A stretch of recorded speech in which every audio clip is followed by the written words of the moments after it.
Greetings, welcome to day 93 of Project Dig. Thank you for joining.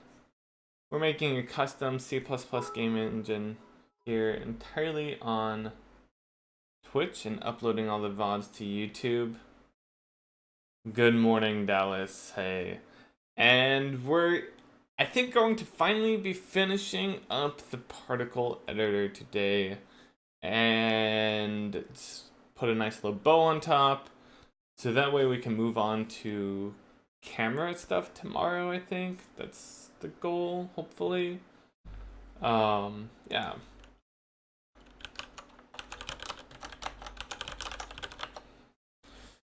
So yes, particle editor, here's what we got so far.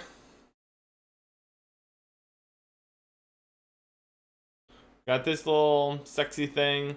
And we kind of have like channels that we can add more channels. It's not perfect yet. That's the next thing to work on. It seems to be adding like multiple editors or something whenever I do that. I mean channels. So I want to change the channel thing first.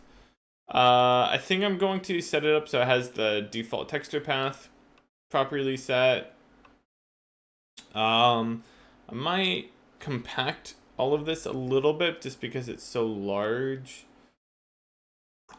And then we can work on the saving and loading. So that's kind of the goal for today. Let's make it happen.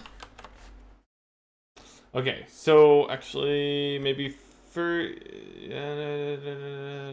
what do we want to do? First thing I think we're going to do is go into our channel. I'm gonna add in a new thing here. Lua funcvar bool is act, or maybe should call it like used or something. Default it to false.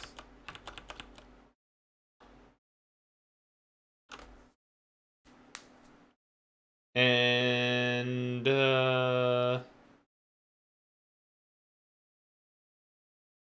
yeah, maybe we'll start with that. Okay. So then I think it's in here. There's a use or setup. Here it is. Setup emitter. We iterate through all of the channels in the emitter. And I just want to say if the actually let's go down one line. If the channel emitter component used, here we go. If the channel is not used, then let's just continue.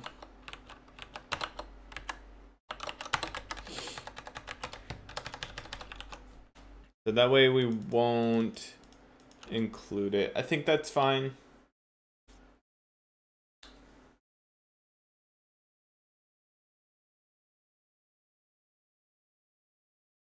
Yeah. So what I'm thinking I want to do is basically go into our particle editor and set it up so that we have all of our channels, like it's active or live. I don't know, like do we have our emitter? So I think I just want to say like 4 and 32 Ti 0 I is less than, I guess we'll just say 10. I probably need to pull that number out somewhere, like the number of emitter channels or something. Increment I, and then we just want to do this. And one thing we can actually do to make this a little nicer is let's just resize this to 10 as well. I guess actually let's do it that way then. Now that I think about it, we might as well just say for emitter channel, graph channel for each emitter channel. That is better. And then we don't have to push it back. So we're just changing it. And we're going to make it so that I guess they all default to not being used. The used is false. So what we can just then do is say emitter channels 0 used is equal to true. So the first one defaults to being active. And so now we'll have it so that it's all set up, which is good. But then we can get rid of this add channel business because I did not like that. Where is it at? Add channel, there we go. And that means that we need to run this again. I'd like to figure out, I want to improve this. Like maybe we can make it so it automatic, like we have a pre-build,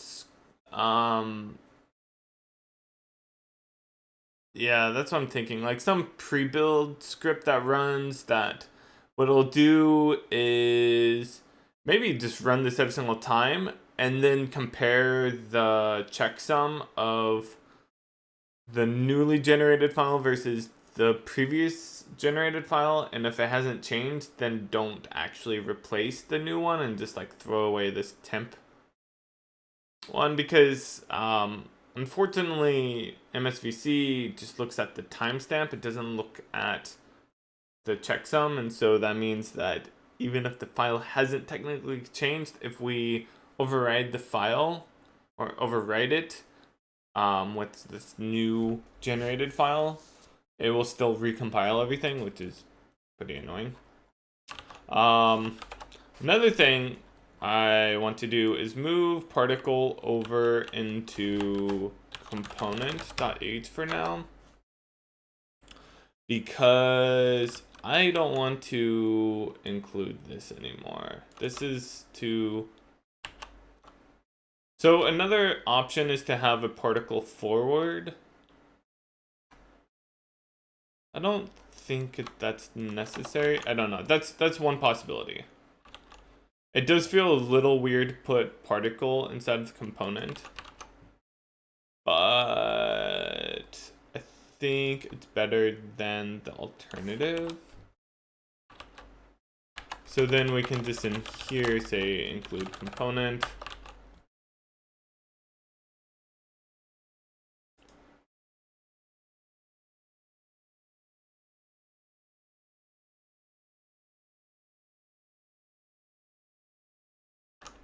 Should be fine. I don't know what it's complaining about.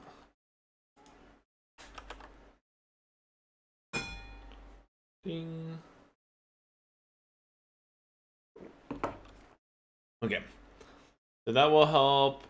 Could use a span here. Oh yeah.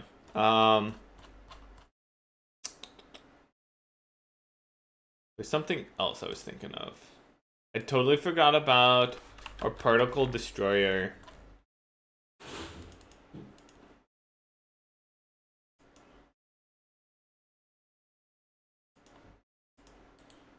We'll build this. I don't know what it's complaining about here. Might not be anything. Let's see here. What else do we need to do here? I was going to shrink down the padding some. Let's make this be 5, and then like this can just be 3. If they're all 5, then we can just make it be 3. And this can be 5.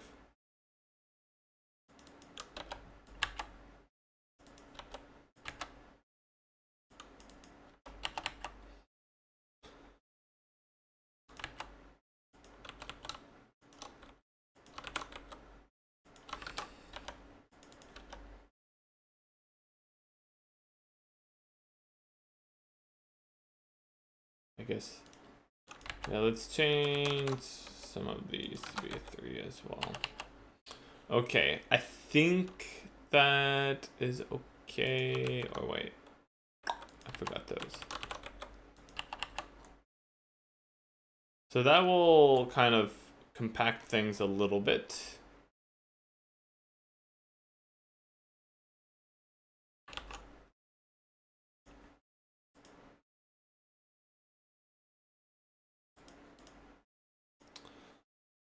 So let's see here.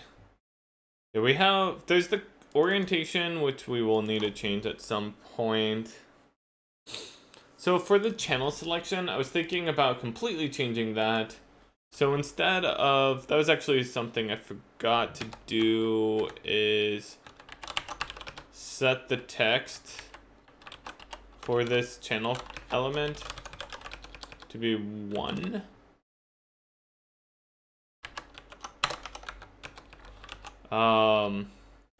Which is this here. I mean, I guess I could do that. ToString model channel index. Same thing. That's more obvious though. So yeah, what I'm thinking about doing is something kind of closer to what that PixelFX program had, where you can see all of the channels and which ones are active or inactive, and then if you click on it, it toggles that used flag. So that way you can just see like what is actually being used at the moment. Because right now it's not clear whatsoever.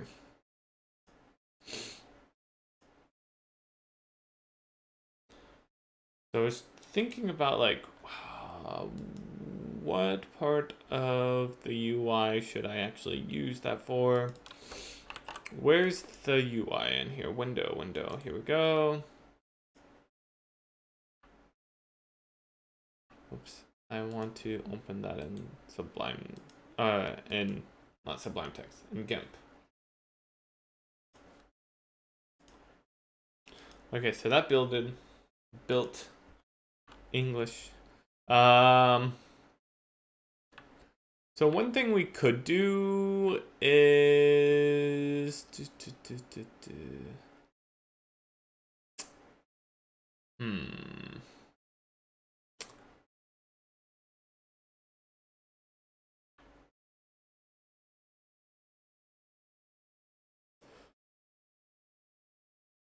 thinking about this. What are these for?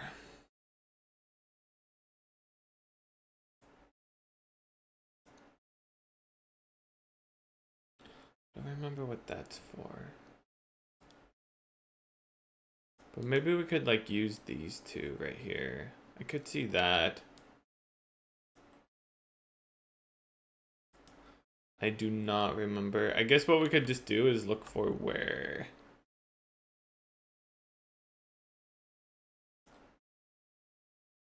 $97, $193.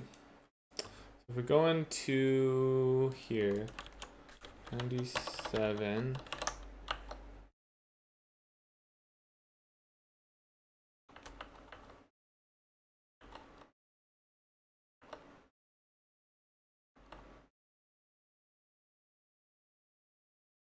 $113, $145. I'm not seeing that.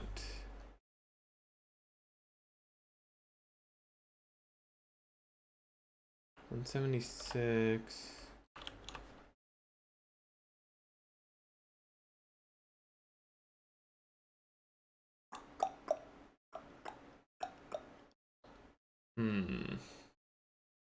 I don't remember what that's for. 176? Is that right? Or no, let's look 193.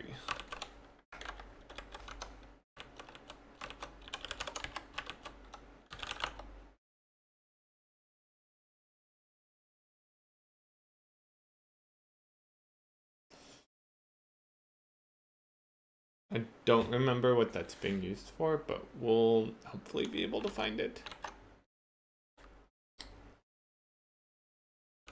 There we go. It's for the menu background portrait group foundation. Background. Expand data.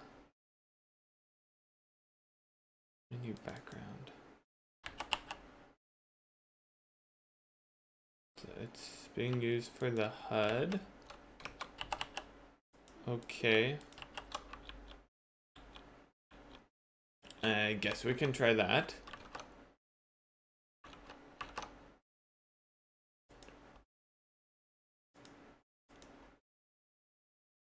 We have to convert this over. Let's see here.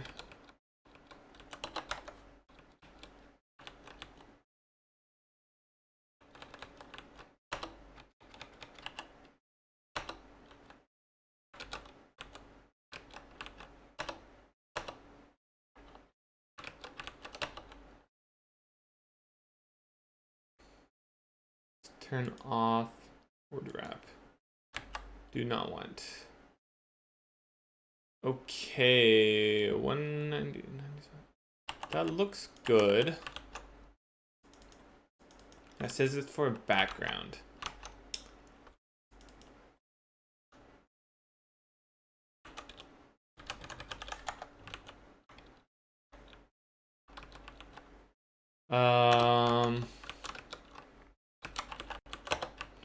What if we tried that? And wait, okay, that's actually a good question. We go to the find results. Let's look at this. Where's background being used? In here, background panel. So it's just a panel.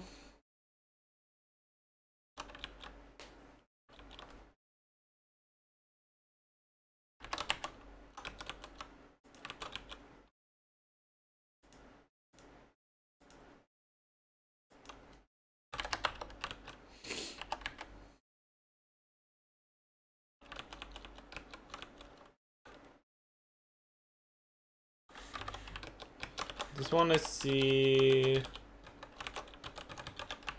if I got this right.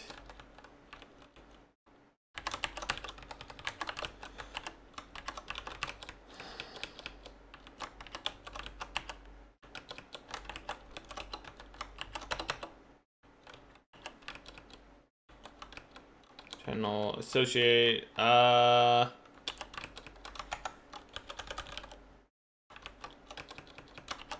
Maybe I can just say add.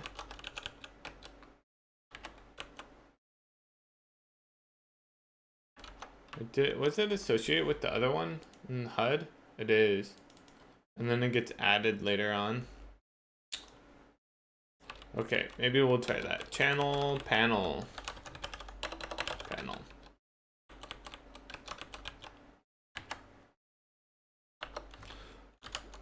Header, add, channel panel, alignment, top left.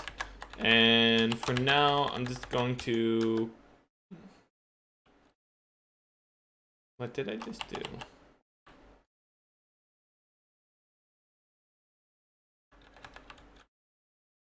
Did not mean to do that. I didn't even know what that was at first. Okay. So that will add the channel panel to this top left. Should be 6464. We'll see if that's right. Oh, there's made a lot of changes here. Maybe I should have tested some of it. We don't need this add channels.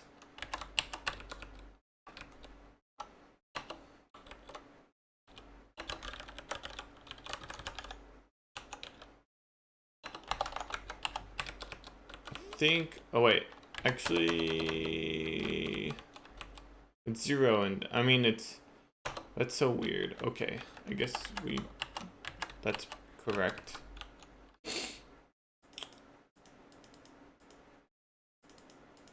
So that's just bounding it between 1 and the emitter channels. Okay. Hey Jack, welcome. Let's try this. As I thought, too many changes. It says test UIS is bad.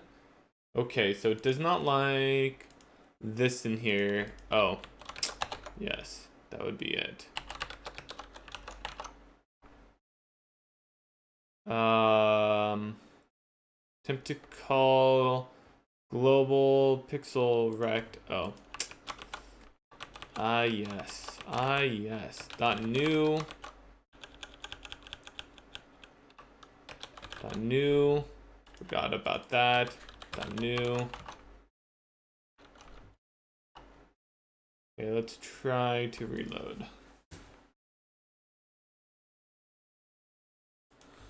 Says attempt to call pixel vector. That's in test UI 39. Oh yeah. Same deal. Right over here.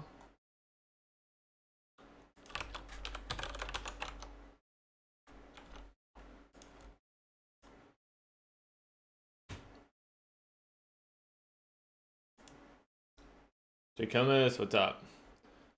Oh my gosh. Copying the stuff over. Fail. It's just so weird to have to say dot new for everything.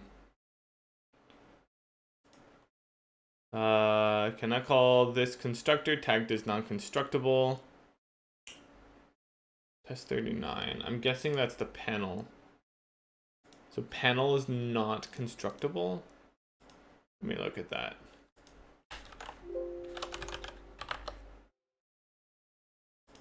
No constructor.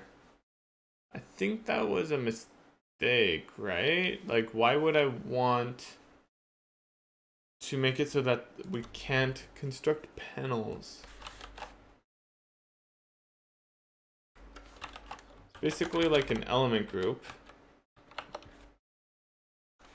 Let's go to the header. Oh, that is not constructible either. Wait, what?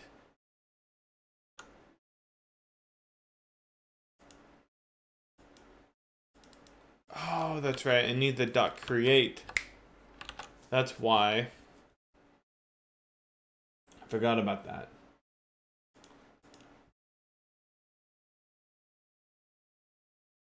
Hey, there we go. Nice. We have that. That looks good. That's fine. Great. Great. It's going pretty good. It's going good. Just wanted to kick some butt today. How about yourself?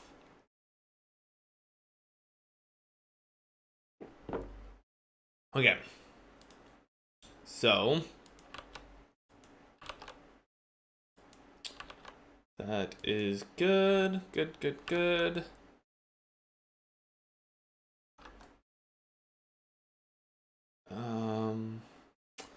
I just remembered that I want to say channel texture path is equal to this, and then we will throw that in there.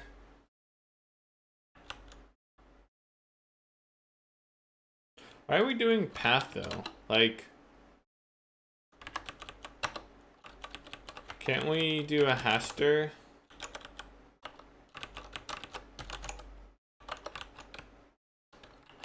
Oh, I guess it can't do haster with this if that's true. Have to do it like that.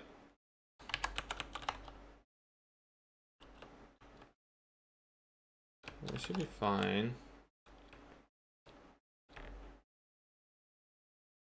It just creates a hash string, right? Yeah.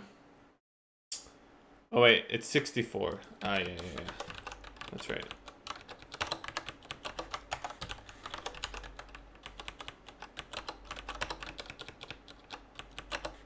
It's just 64. Beautiful.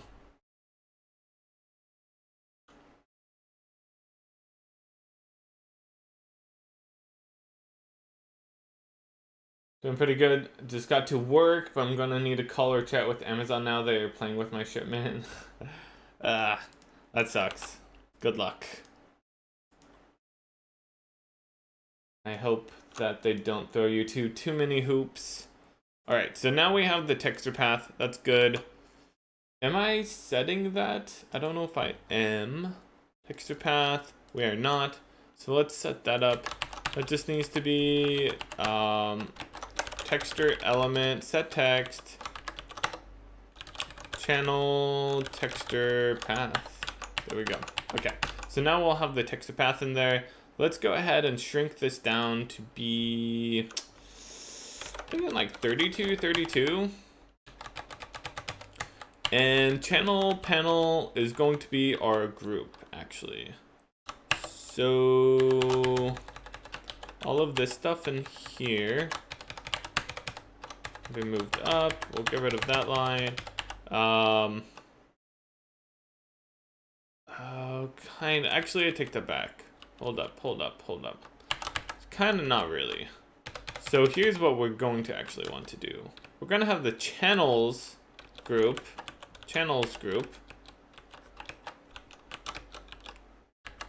which will contain all of this. And so instead of header associate, we're going to do channels group associate. And we're going to need to iterate through every single channel and make one of these little babies. And then we're going to have to do here. It's going to need to be like add relative. Is it top left? Yeah, that's it. Well, actually, we want it to be, it gets added to the left. Padding, new, I think we want like, let's say 3 for now. And then the alignment will be on the, if it's relative.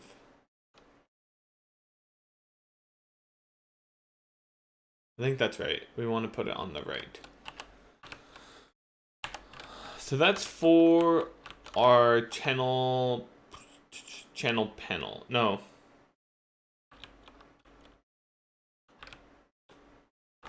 Wait, what? Channels group.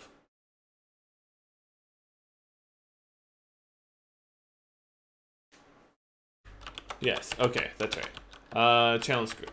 And then we're going to, once we're done with the channels group, add the channels group to the header. Yes, okay, there we go.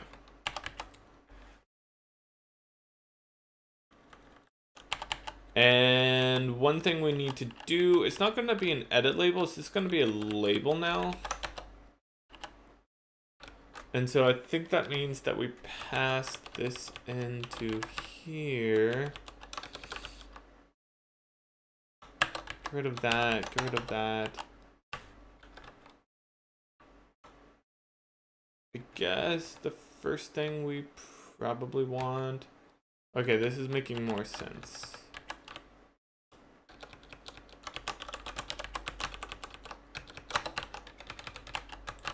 Channels group. So basically what's going to look like is we're going to have it say channels on the left side, and then after that we want to have a little like square for each channel that will just, you know, go from left to right. In each one it will have like 1, 2, 3, 4, 5, you know, up to 10 or whatever. And then we will make it so that you can like click on the channel panel and it will toggle it on and off. So that's what we're working towards right now. So let's see, channels group, add this label. Yes, channels, label, just channels. Oh dang, whoops. I somehow pulled our channel into this. There we go, whoops. Did not mean to do that. Did not mean to do that. Okay.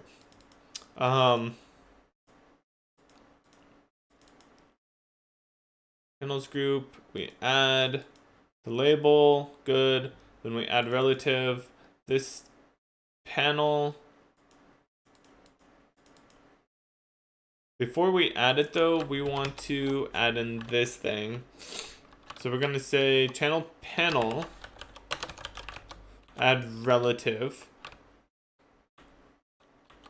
It's actually just going to be adding to it. This is the only entry inside of it. So we want to add, and I don't know if there is a thing, but I think we just want center. Alignment.center is a thing, right? Got a UI forward. What is that? Forward. Center. Okay. Yeah. Center. We just want this to be centered. And it's this text, which is the channel index. That needs to change to be the number. And then, yeah, and that just gets added. We don't even need this element. That we just want to add it. We don't need to like store it here locally or anything.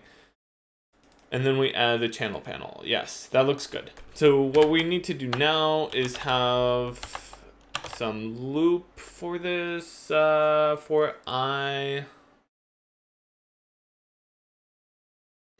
don't know how to loop in Lua very well. Lua,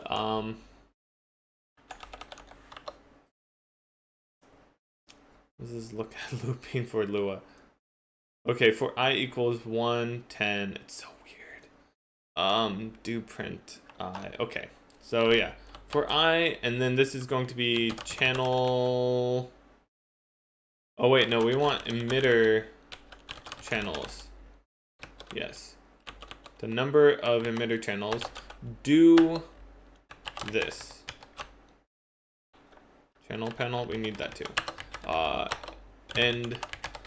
And I is, wait, for I equals 1, 2, yes, okay, that's right. And that's just I, toString I. Think that looks good. And then we add the group. Looks like I'm missing something. What am I missing here? There we go. This is probably larger than it needs to be. We'll see about that. Yeah, I'm sure it is. Yeah. Maybe let's try 24. Okay. Let's go.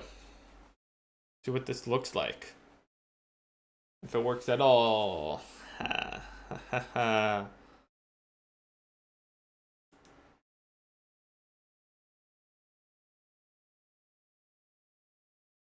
Yes. I mean, wait. Okay. So it seems like that change I made is not welcomed.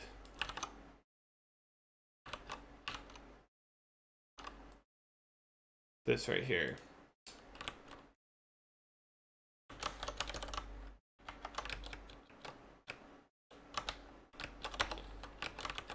That's at least what it looks like. Let's try it.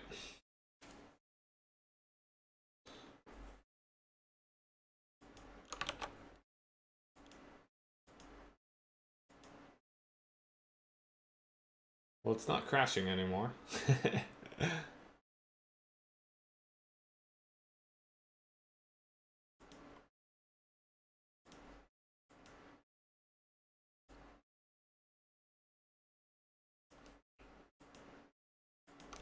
One second.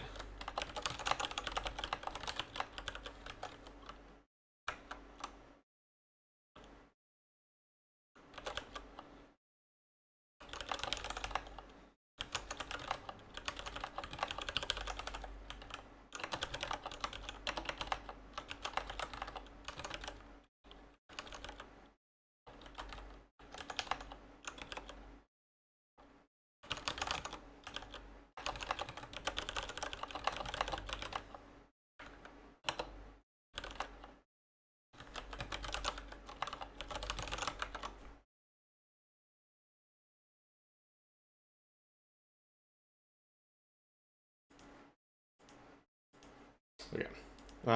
So it says this create function is bad.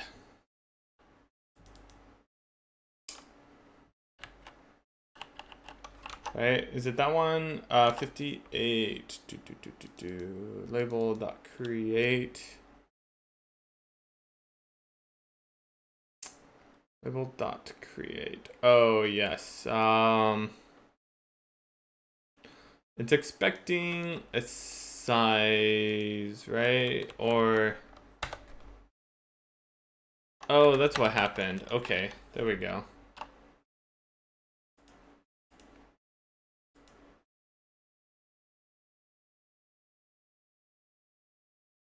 Hey, nice. Beautiful. The whole like centering thing doesn't seem right.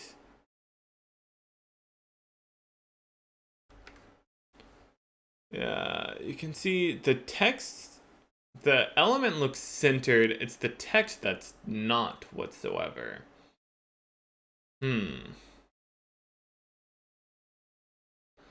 That needs to be fixed. I will work on that at a later point, but it does need to be fixed.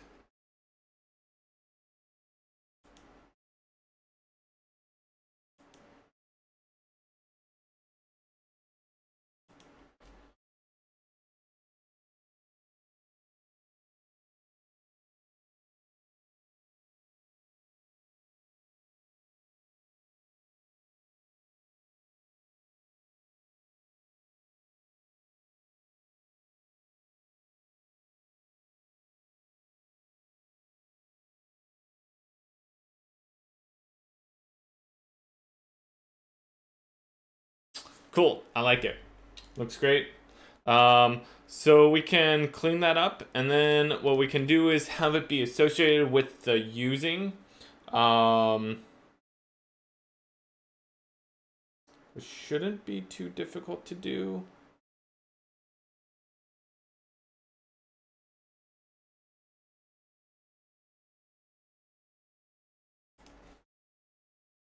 So that would just be setting a class, right.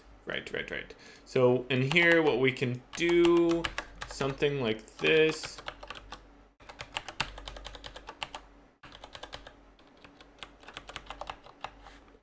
So we say channel used. Actually, what we have currently looks good for channel used.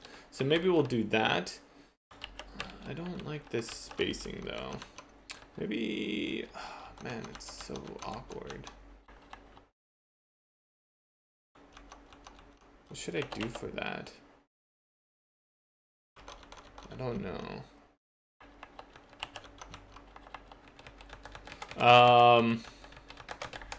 Let me take a look at this. So what I'm thinking is that we'll have this one and this one. So used, that right there is used, which is good. And then unused will be this one down here, which actually we should probably, hopefully, have in here. Highlighted. 97,209. Is this 209? Yes. Okay, so that's what this is. Actually, maybe I can just do that.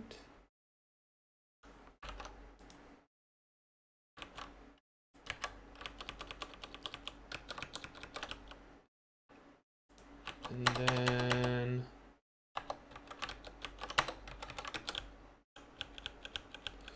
got new, looks good. So that's channel and that's channel used. I think it should have, oh, it's not running. So we're just, I'm pulling that from Korea's UI stuff right now. Since all of this is kind of derived from the Korea UI code. And then the next thing we want to do is, I would say, make it so that the first one, oh, how do I guess I need to, right. The channel group needs to be named based off of that, huh? The panel. Yes. So this will be string.format channel. Let's just do channel, maybe channel D, and pass an I there. So that will have the name like channel 1, channel 2, channel 3. And then that will make it so that we can say channels group get element channel 1, and then set the class for channel 1 to be used. I think that will work. We might run into the issue where setting the class seems to be a little awkward. Uh-oh.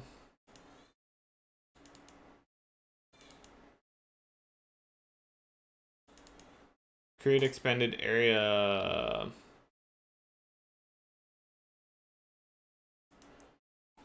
That's all 0.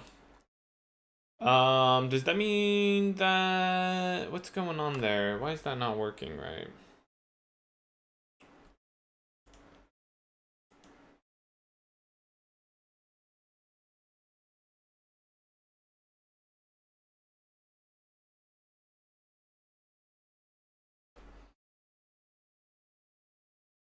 I think that means that this is just not being set. Let's look at the panel. Autos, this, element group, element. Does it, so this is channel 1.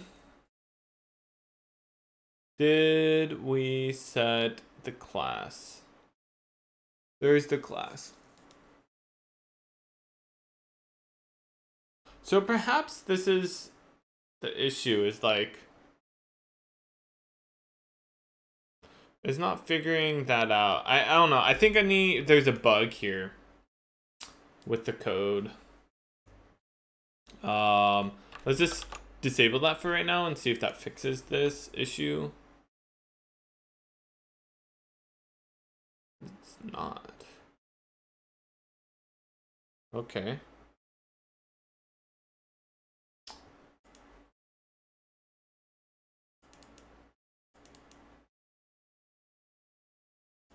So in this case, the class should just be 0, right? It is not. What's up with that? Maybe it didn't change. Oh, you know what? It may have not changed from... Oh, I restarted it. That's right. I did restart it.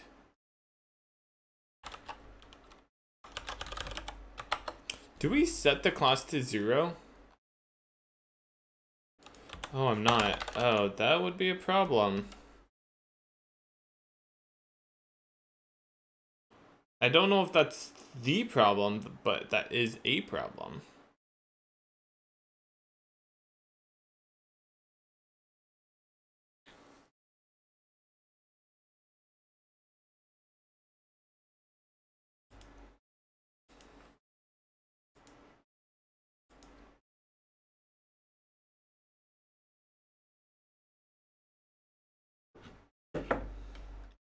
Hey, welcome everyone who's joined. Thanks for joining. I hope you're having a good day so far. We're working on the particle editor UI right now, just trying to get that working so that way we can kind of wrap this all up and be done with the particles. We've been working on it. I think today's like day 10 of the particle editor, so we've spent like over 10% of the entire development time on particles. It's a lot.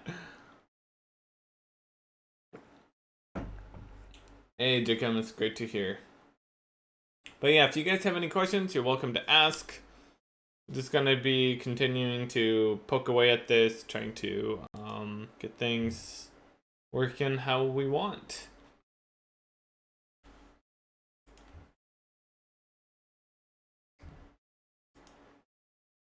And the compile time for those is bad.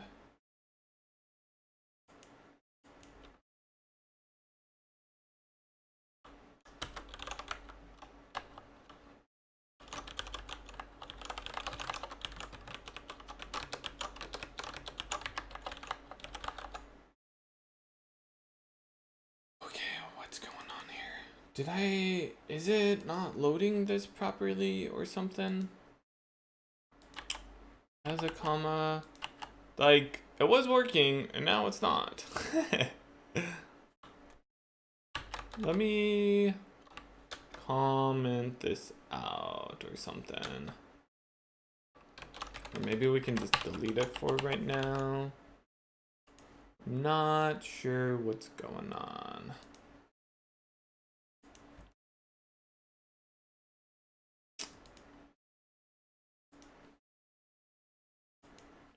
It's kind of weird, because it was working just a little bit ago.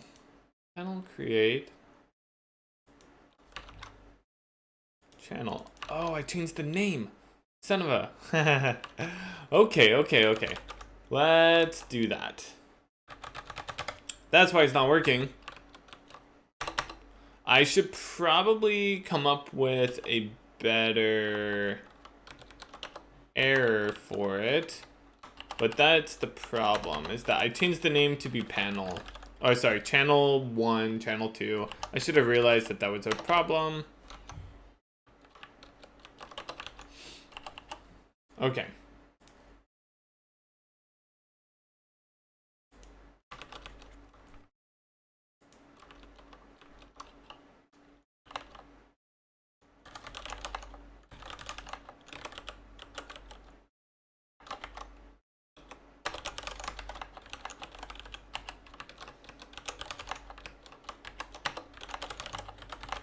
Okay. All right, look at that.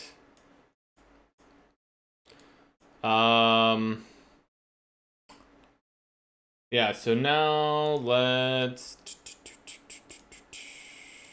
enable that.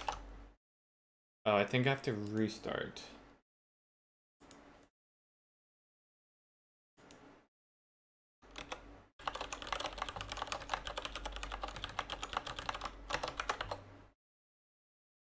Oh, hey, there it is.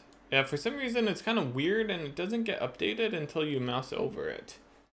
I need to look into that. But cool. That is looking good. So the next thing to do is make it so that you can click on it and it like becomes used and updates the styling.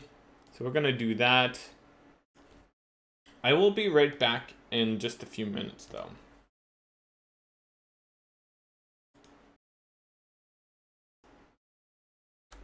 And I'm back! Did you miss me? I missed my coffee, which is why I got some more. All right.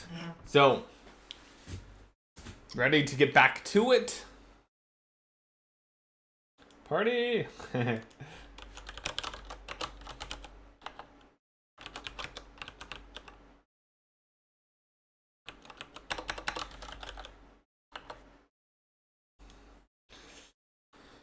Okay, so let's work on this. Why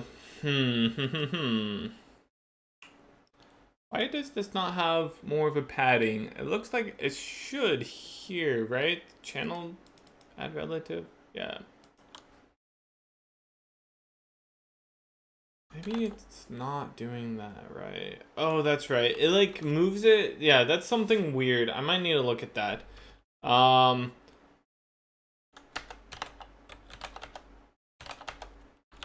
So if I do something like that, oh, that's the wrong way. I guess it is this one. There we go. That's better.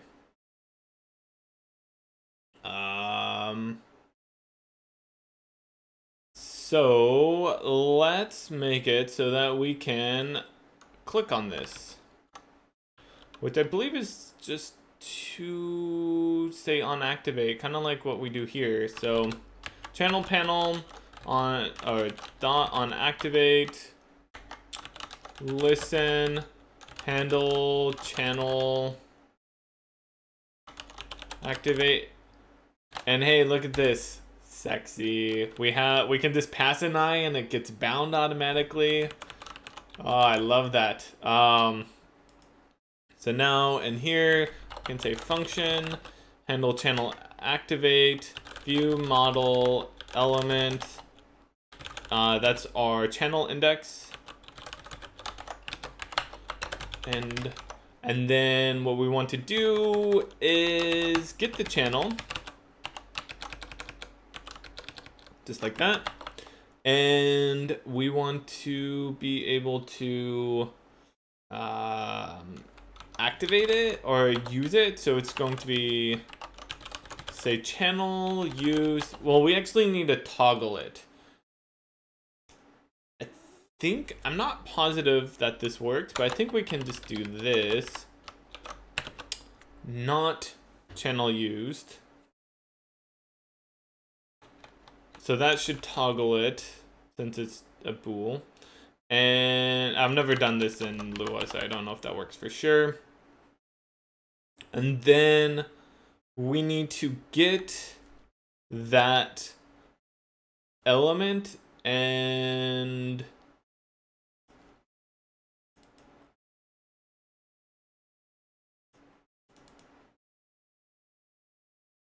update the class, which is going to be close to this. But our channels group is going to be coming from the header. Man, this is like, I need to come up with a better way to go about doing this. Like, I have to get the header element, and then I have to get this other thing, and it's just like, it's many layers deep. So it's like, get the header, and then we get the get element, channels. Is it channels group? Oops, channels group. I think that's the name of it. Channels group. Channels group, yeah.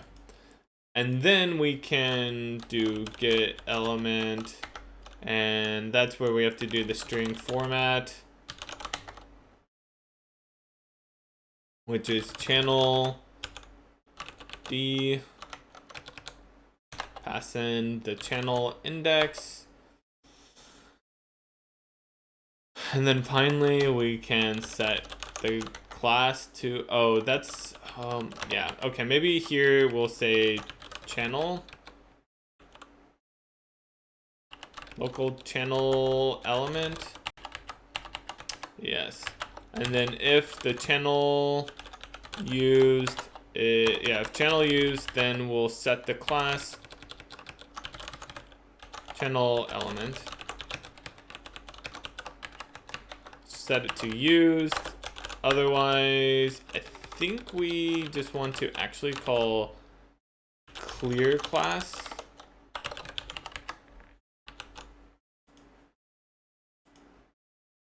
That's not working. Let's see what's happening here.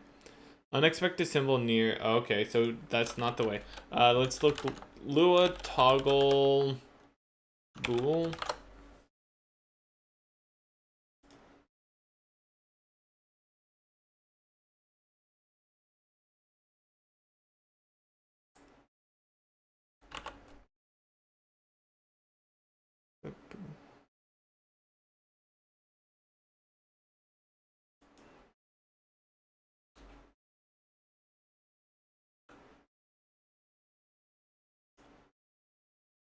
That's in Lua?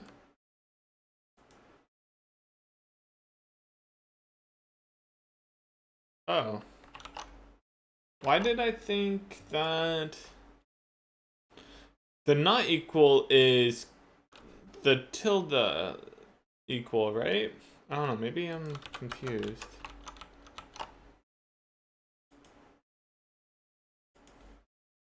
Unexpected symbol. No, that's oh, is this C++? Oh, it is. Whoops. Yeah, I'm like, that doesn't seem right. I mean, I guess what we could do. Now, I want to figure this out because I think this is something that's going to happen a lot in the future. So what, maybe let's look for flip bool. Invert it.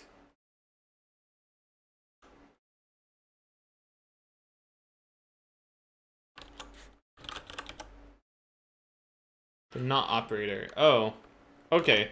So what is this not? I see.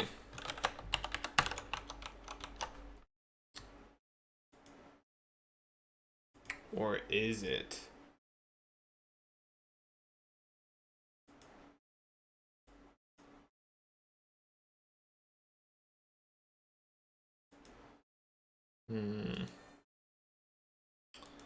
Does not seem to be working. Oh, another thing oh, that's true. I need to make it so that I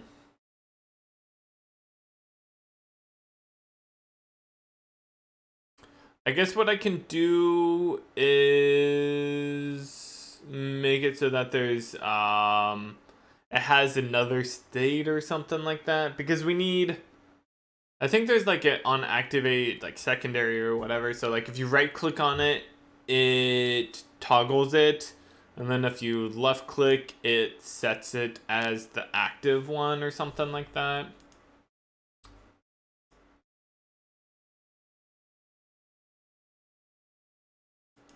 Yeah.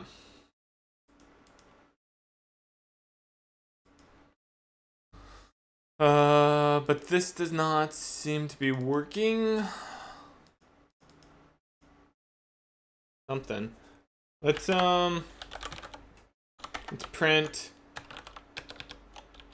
I don't know if that even is going to work. We can try it though. It says nil. Channel element dot used is nil. That's wrong. Am I not exposing it? Maybe that's the problem. I thought particle luvar used. Okay, let's go to where we expose it, which I think is just in user types. Oh, I know it's in system. That's right.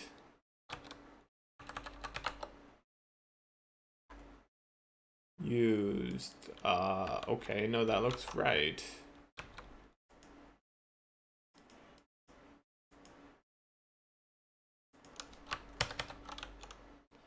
Oh, it's because I used the wrong thing. Fail. Oh, that would be why this is not changing. Hey, there we go.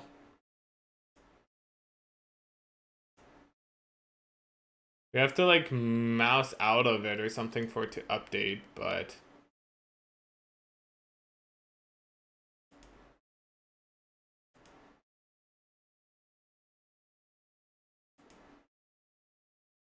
which is wrong. But doesn't seem to be updating that it's being used. Let's set a breakpoint in here and see what it's doing.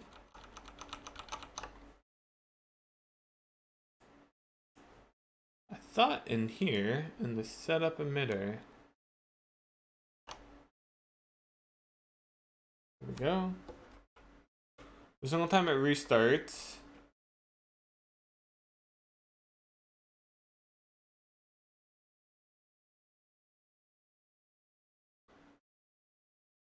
So we add it, when we set it up, channel state.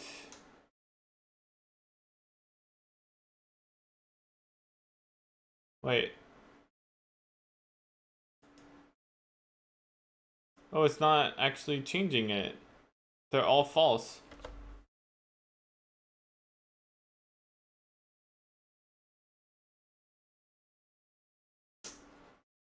Hold up.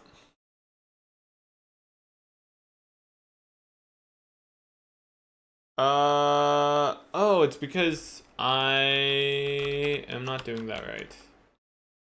That needs to be the channel index, not the model.channel index. Got it. That's our problem.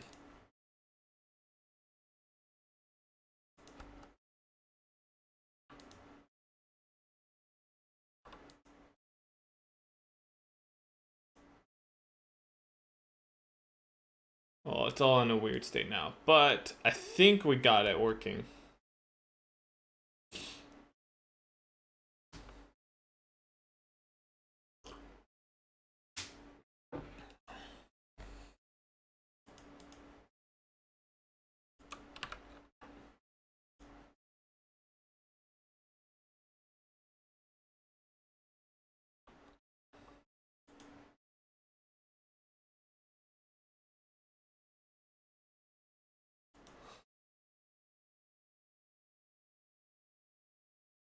Nice.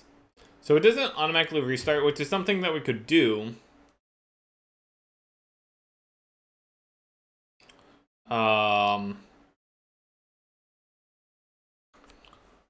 now it doesn't add it in until, or it doesn't update until after you have restarted. Right now it's still doing both. It should have stopped. Should only have one active right now.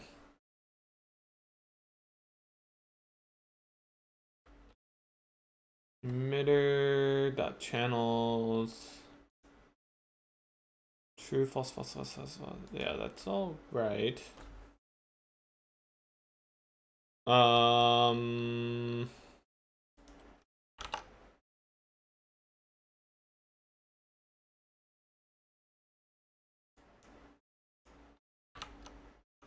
Okay.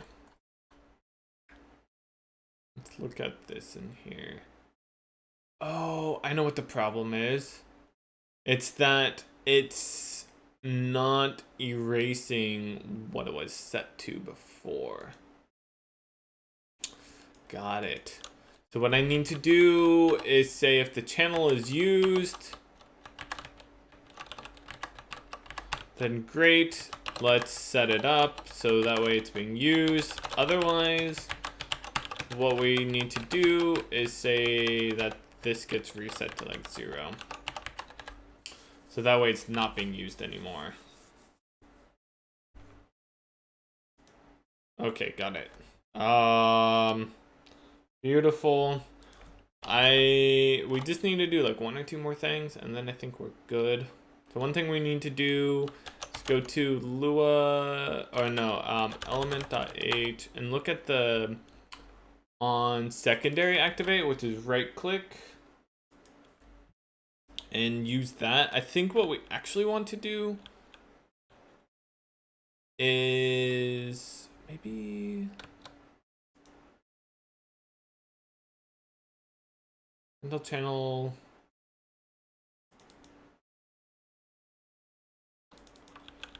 Maybe we can just call it secondary activate.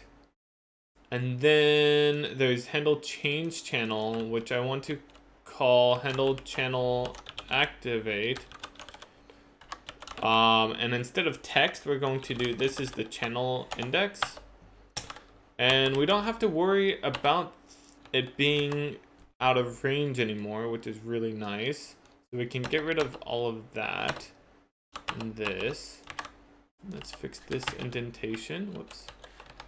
And so this will be channel index. So basically, if you click on it, it changes everything to be that current channel. And I'm going to move this up. So then we have these two. Actually, maybe what I'll do is move these up to here. Okay.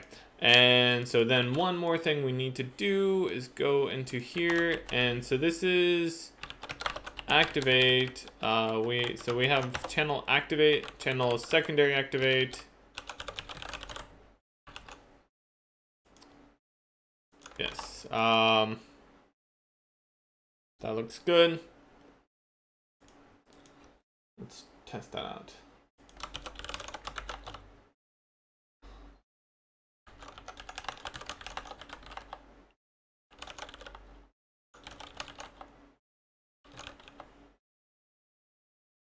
Okay, so now if we click on this, oh, whoops, right. I need to activate it. I guess that's something I should do, is make it so that if it's not active, then maybe clicking on it doesn't do anything.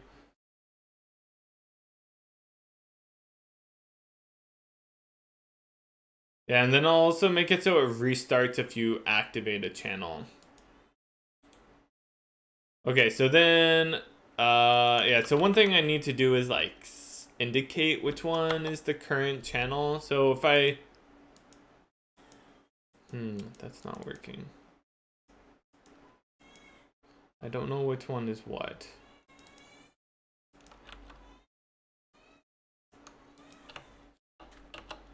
Key.png.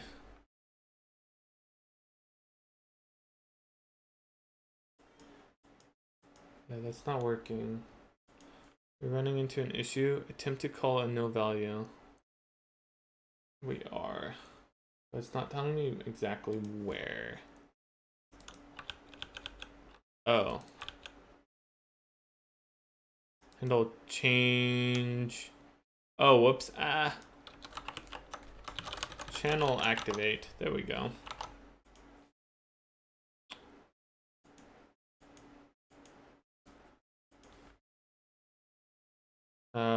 Emitter is not set. Whoops.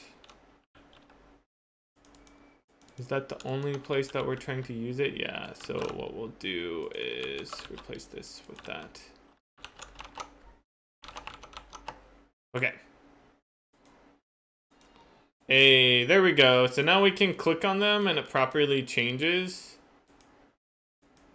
Beautiful.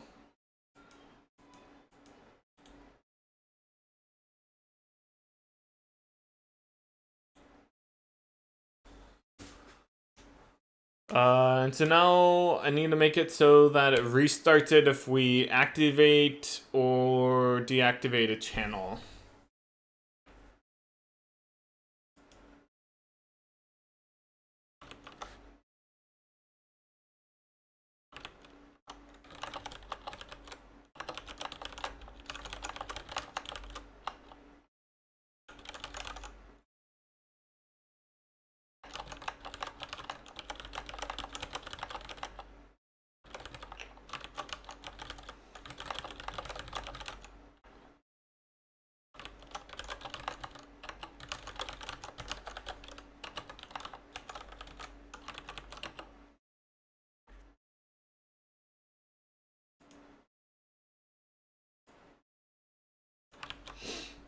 One sec.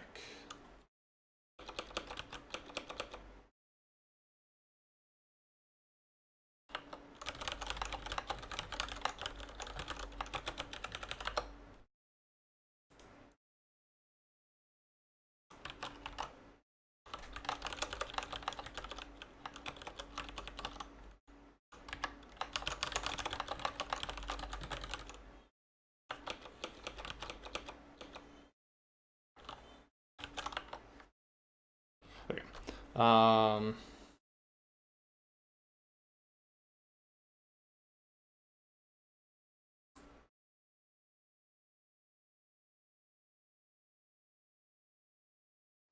It's looking good, looking good. What was I gonna do?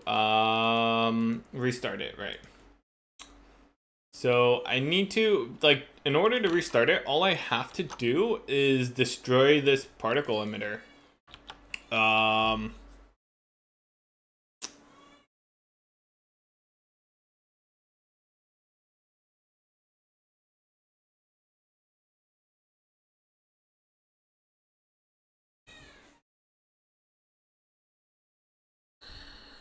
How can I get this entity ID into the UI though? That's the challenge.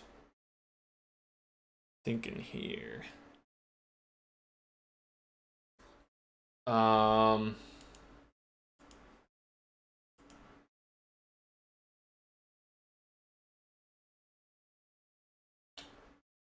Sorry, Dallas. I missed your question earlier. I don't know why. I'll reply whenever you get back.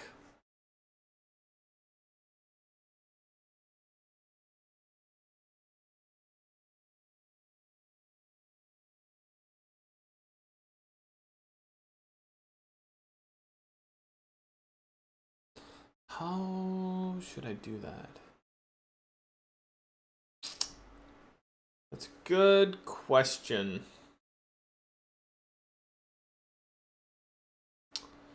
So I have, so that's, it's continuously updating it. So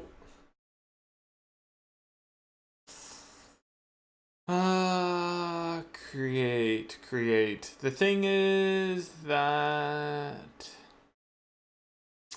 I was thinking maybe what we could do is get the UI and then set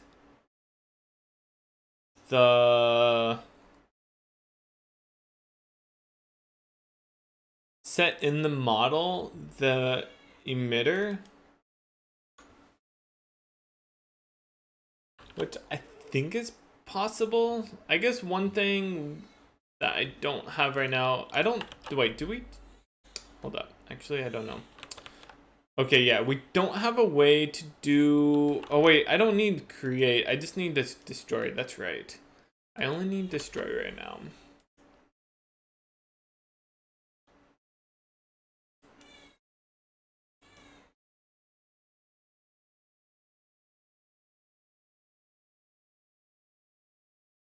Particle emitter.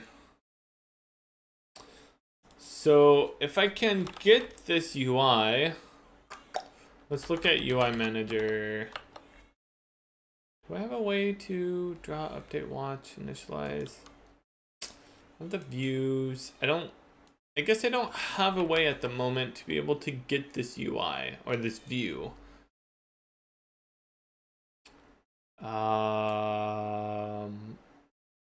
But we do store it somewhere, right? It's in our views, which is just a vector. View reloads.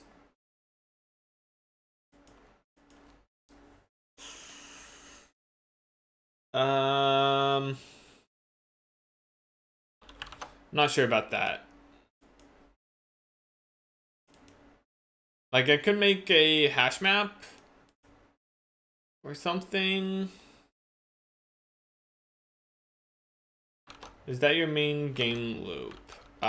This isn't a game loop. Well, this is for the particle emitter, but it's pretty close to the main game loop right now.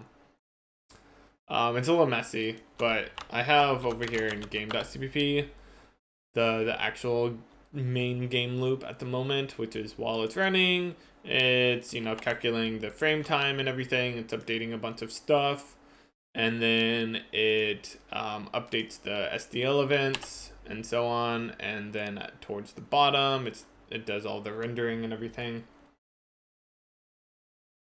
Yeah. And the particle editor is based off of that. It's kind of just like a trimmed down, simpler solution at the moment.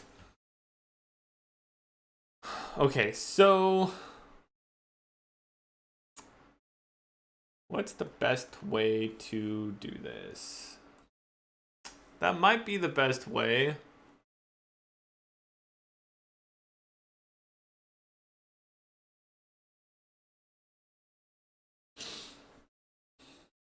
Is to make it so that the UI manager has like a get function. I can pass in a string.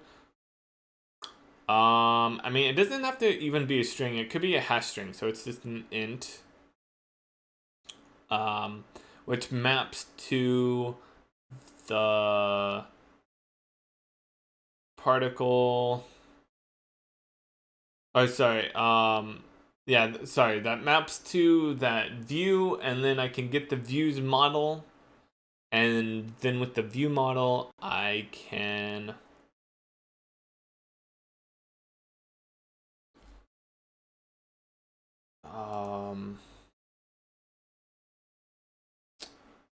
set the particle emitter. I think that will work.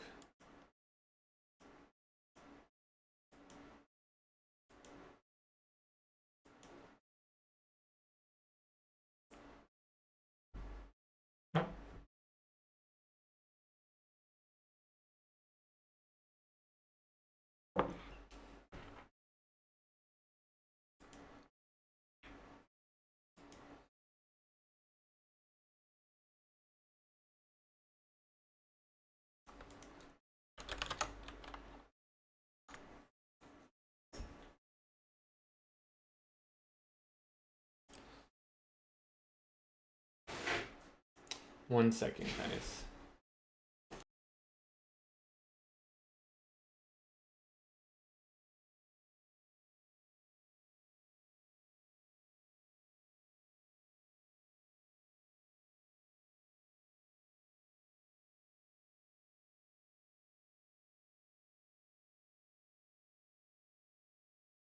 Okay.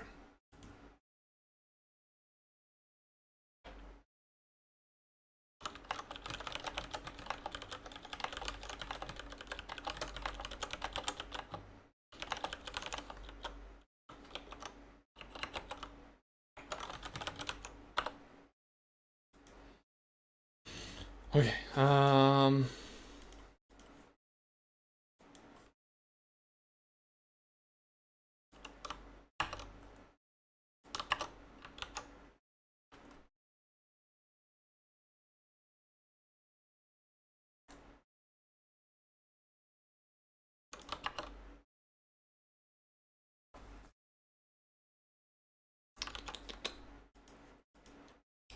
Yeah, let's just do that. So we'll go to UI Manager, and we're going to add in a. Do we have views? I wonder if I should just have a hash map of this then. Hash map. View pointer. No, it's going to be in 32T. Right? Wait. I think it's a uint. Hash string. A uint 32.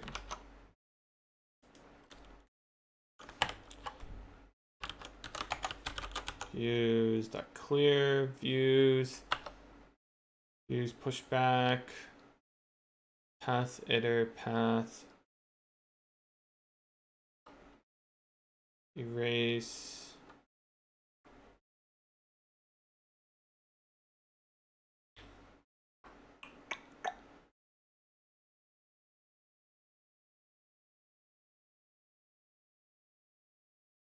views visible.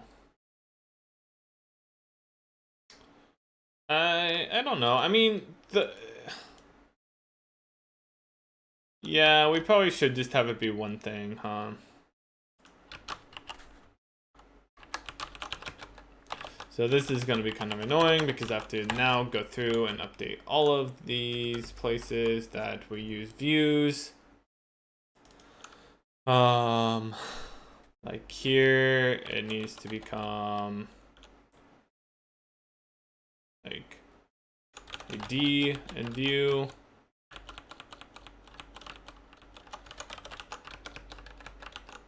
It's not that big of a deal in that case. Pushback. So in this case, I think we want to name it, or the view is going to be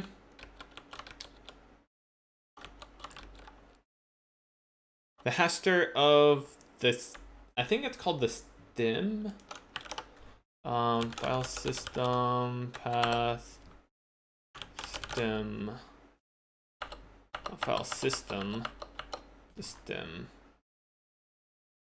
returns the stem. Let's look at that. Right. So returns the file name identified. The period is ignored, including the last dot. Yes, so I want this. So like in this case, foo bar, this would return bar. That returns dot bar. This returns foo bar bar or bar baz, right? Oh wait, no, it doesn't. Oh, it's iterating over it. I see, never mind.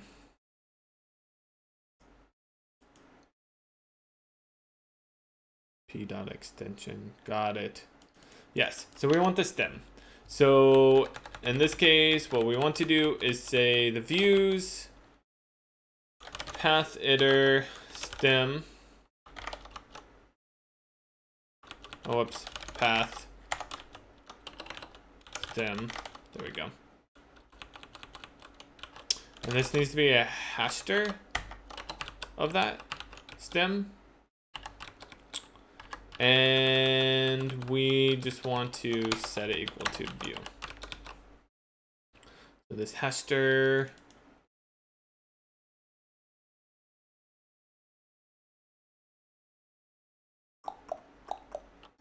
doesn't have that included, huh?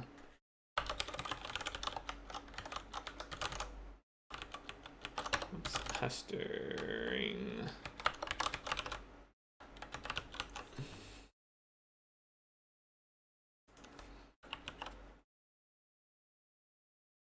Yeah, that should be fine. And then let's keep going.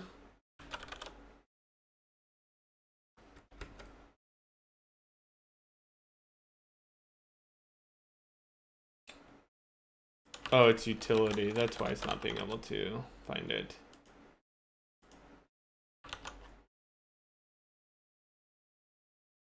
Okay.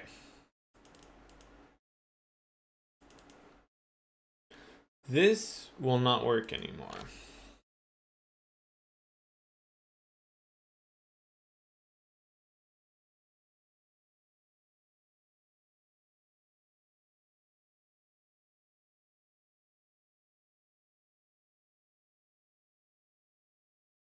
So what it's trying to do is erase that view.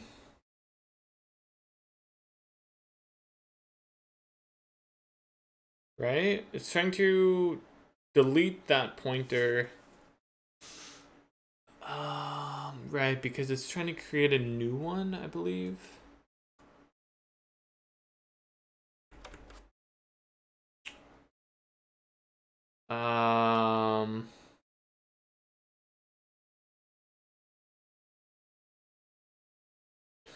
So this could just be second.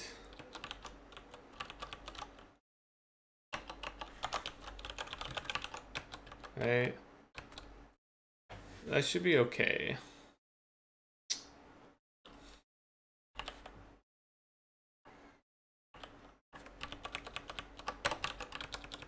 Yeah, that's what I meant to do.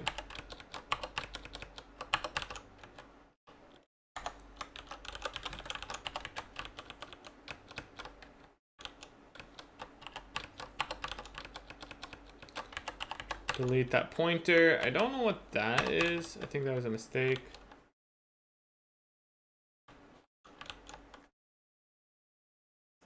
Found it, and then we want to push back this view. View reload path. This should really be the same thing.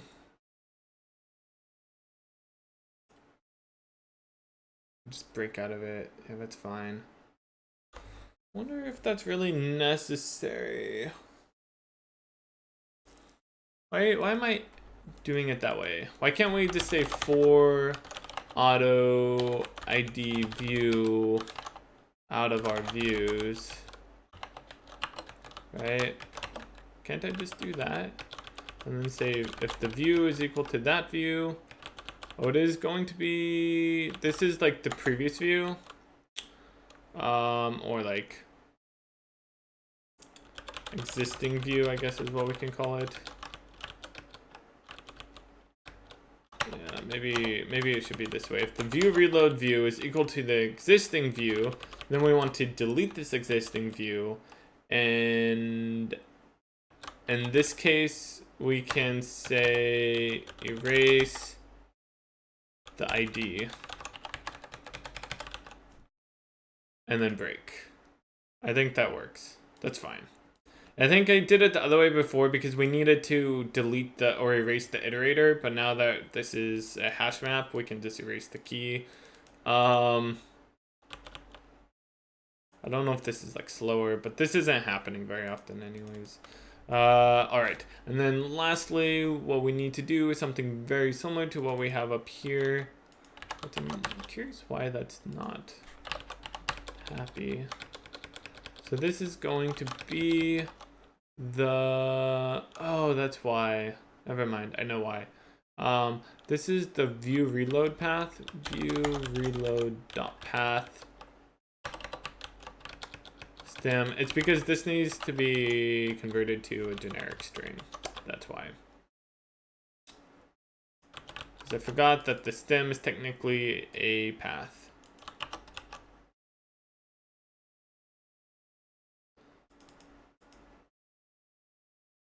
Okay, cool.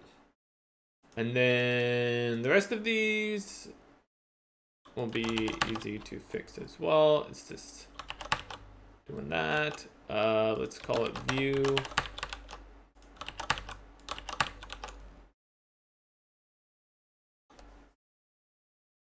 Nice. Structured bindings for the win.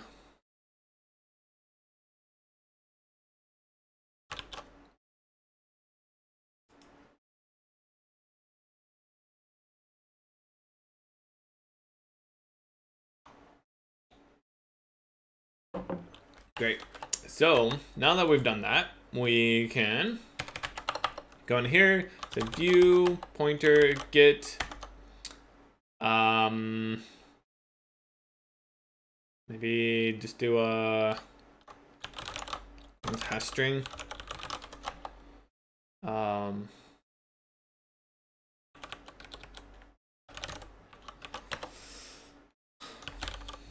View ID.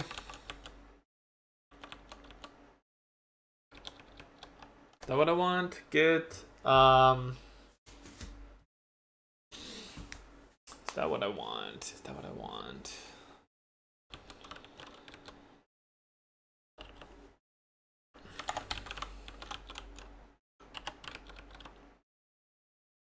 I'm not sure yet. Okay, so this is a view pointer, UI manager, get, and so it's this return views, view ID. Right. I think the hash string, I have to say dot value, and then we're good. What's wrong with this? Not a type name. Oh, whoops. This needs to be hashed string. My bad.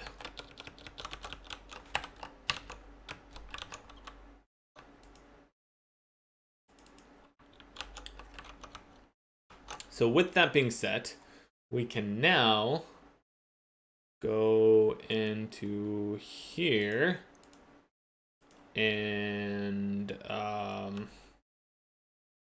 particle emitter. I guess we only need to set it in here because it starts off null. So yeah, we'll just do this. We'll say, so we get the particle emitter. So then we want to get the view.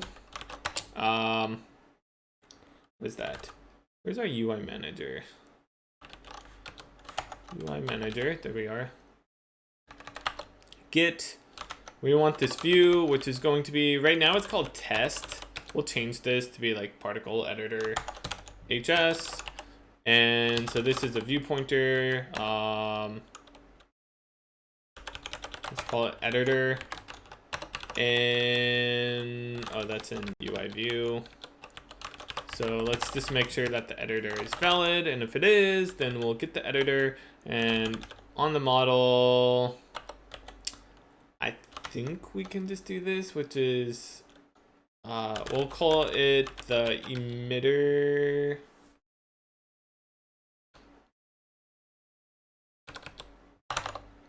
Particle emitter. which is the entity. I think that's good. I need to include view now.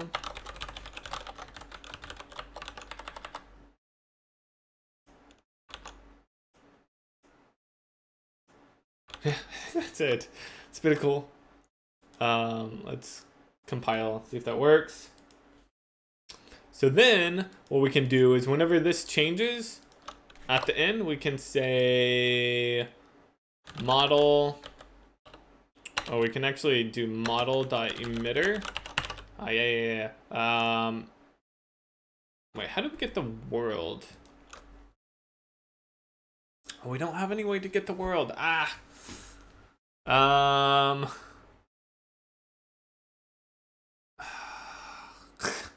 didn't think about this.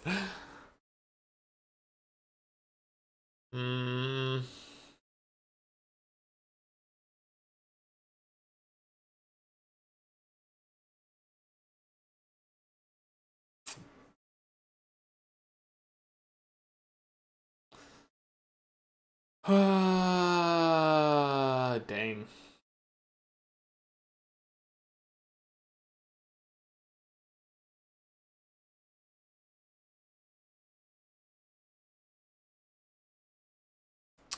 Trying to do this is tricky.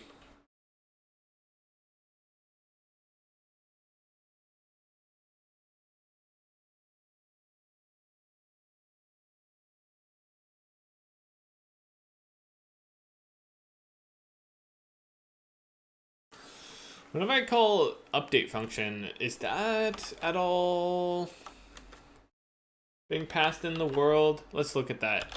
Element.h.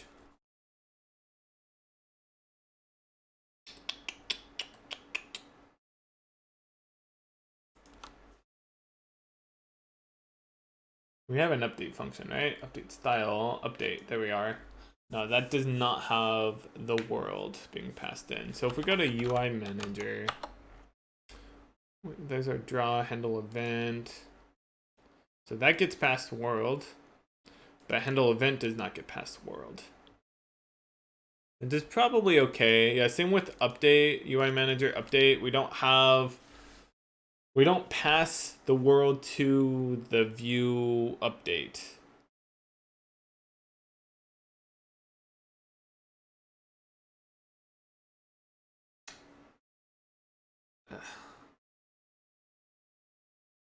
Which isn't that big of a deal. It's just let's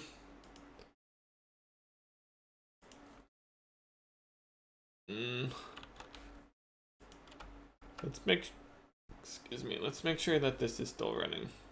Okay, it is. Good.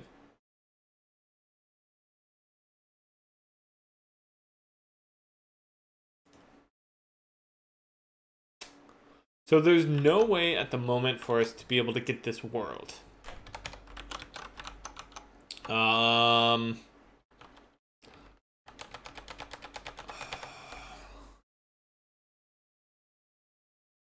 What to do?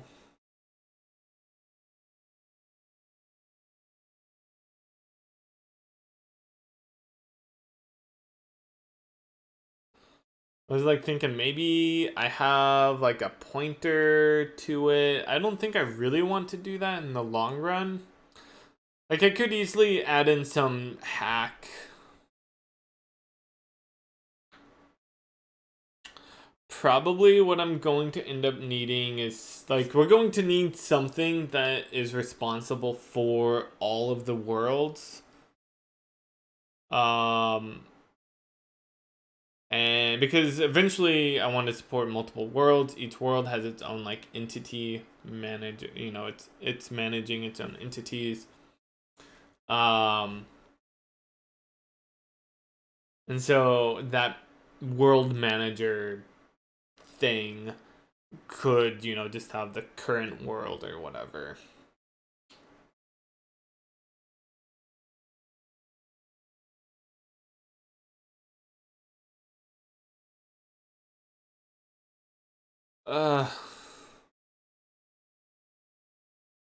All I need to do here,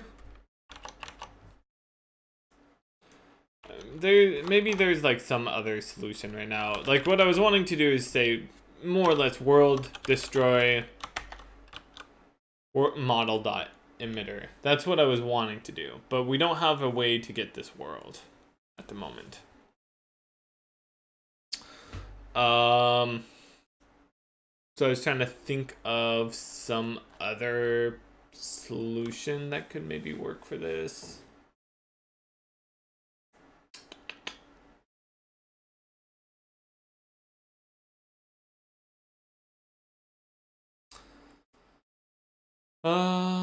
I wonder if, actually, now that I think about it, oh, this isn't the UI model. Oh, that might be a little trickier.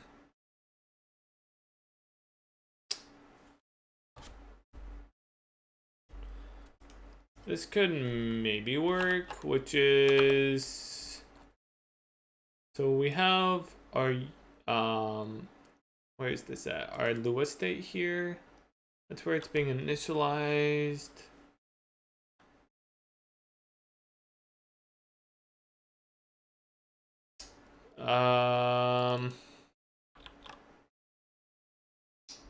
Hey Dallas, welcome back. Sorry I missed your question earlier. I have more recently been doing a darker roast for my coffee. I just do like a long black. But I used to do medium roast. I like a medium roast if I'm doing a latte, but I haven't been drinking lattes that much recently. It's long blacks.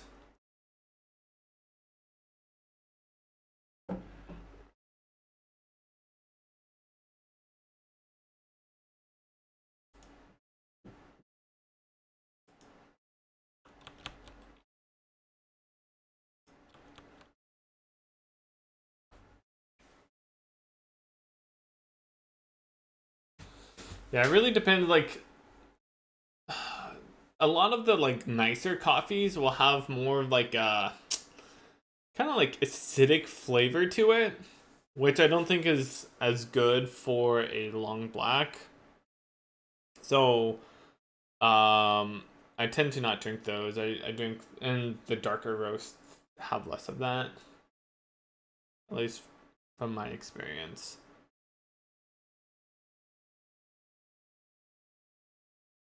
So I was thinking maybe in this Lua state we could toss in this, and then, and I just don't have any way to nicely do that. Get state. Oh wait, what's the get state? Where's that coming from? UI state. Oh. Wait. Oh, dang, nice. Okay. We can do this. Is that within the UI? Yeah, seed UI get state. Okay, I think that this will work.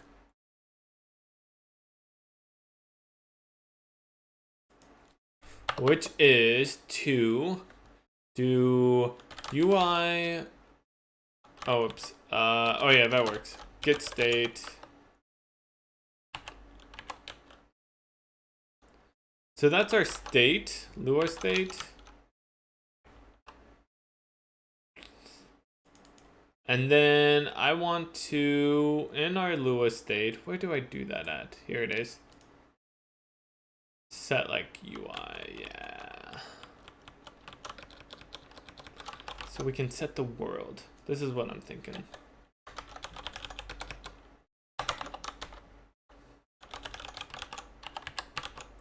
I don't know if this will work, but it might. This is kind of hacky, but I think it might work. Which is to say, get the UI Lua state, set the world pointer to this. I don't know if we have to do pointer. That might actually be wrong. And so we'll just see what it says, if anything. So we'll activate that.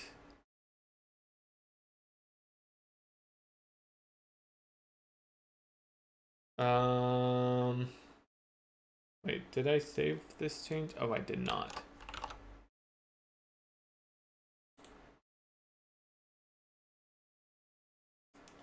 Says expected user data received nil. Value is not a valid user data. Oh, hey, look, it worked. The world thing worked. It's our emitter that did not get set properly.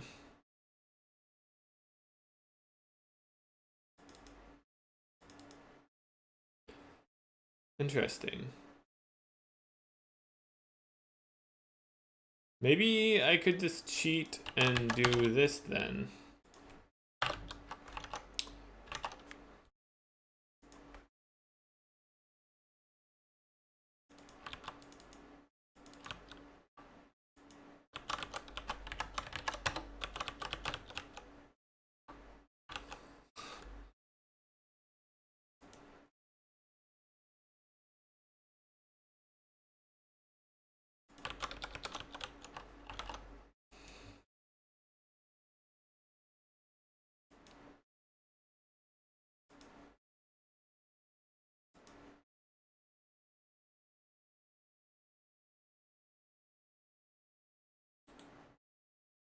Hey, that looks like it's working.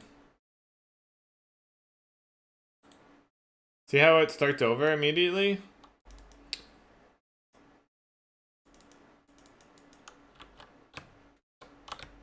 So it would be easier if I change this.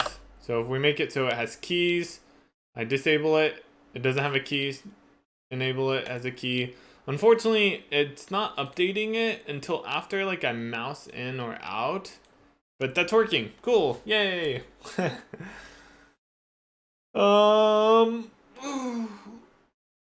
Awesome. Kind of hacked it, but that's okay.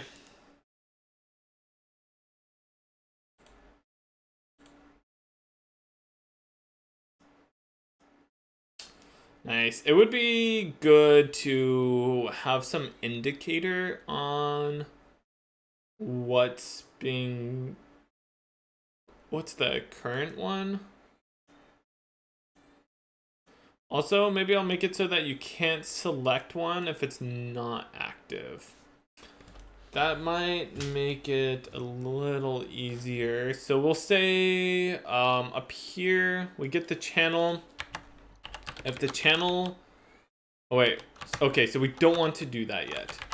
So we'll say channel index. So we get the channel index, and then we say if the channel is used, then we can do this stuff. So that way we cannot change or like activate the channel if it's not being used. Because then what I want to do is with the channel element, we have, you know, I just realized something. Whenever you click on this, this is the channel element, huh? That's funny. Like I do all of this work, but we actually have the element already. We don't need this. Kind of the same thing with this. So what I want to do is then set this to be like used, or maybe just call it active. And then we need to do something. We need another one in here, which is the active.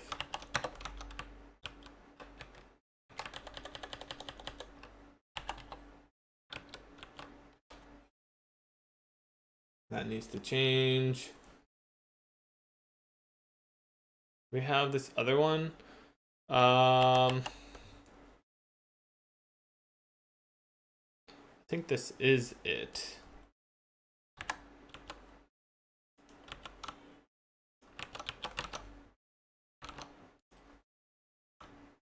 Yes.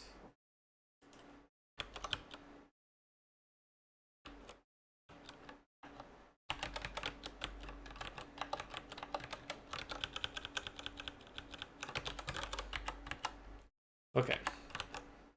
I think that's right. So then I just need to say this is active. Oh, and then I guess actually one more thing I need to do is make it so that this set class to active. Okay. Yeah, it's a little weird. Maybe I need to change that.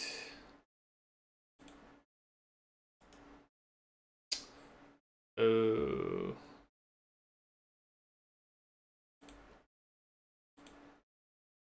That's confusing. Oh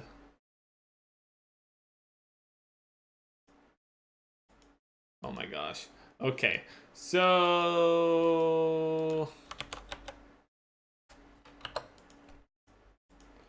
that's yeah. Not quite right. And also I don't really like those colors. Maybe I just need to move them around. Like the active should probably be what used is currently. And then use should be what was the default? Yeah. So more like that. And then what I need to do is there's like two more things I think. One is that we need to set what was the previous channel. So actually probably need to get this. So emitter, local emitter channels, the channels used. Then what we need to do is essentially deactivate the previous one, which is going to be, I guess it's really this, and we just add model, and then we need to, oh, it's the previous class, dang it. No. Okay, we can do this. We'll move this down to the bottom. And then, because we need this header here, and what we need to do, this is annoying. It's actually what I had over here before. Let me see if I can undo to get that back. Where are you? Where are you? There it is. Okay. That's what we wanted. We have the header. And we want to get the previous one, which is that. So this is, we'll say previous channel, previous element. And with that previous element, I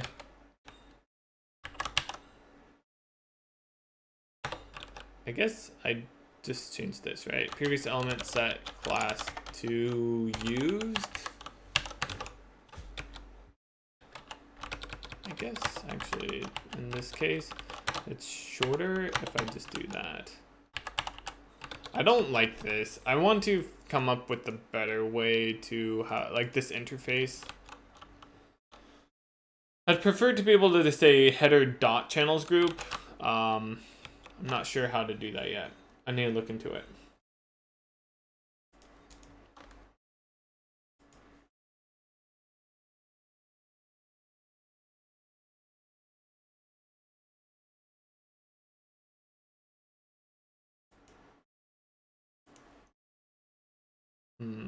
Oh yeah, that's right. Those are inactive. So I can enable it like that. And then I don't know why it doesn't update.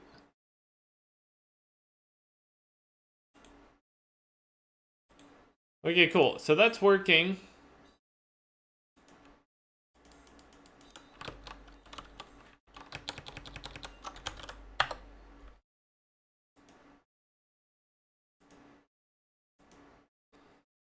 You figure out that class thing.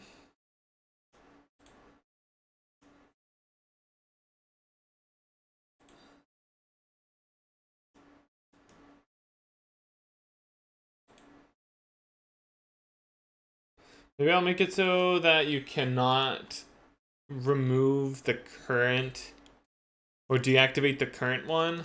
Like, so here, yeah. So basically to say if the channel index is equal to, or it's not equal to the model channel index, then we can do this.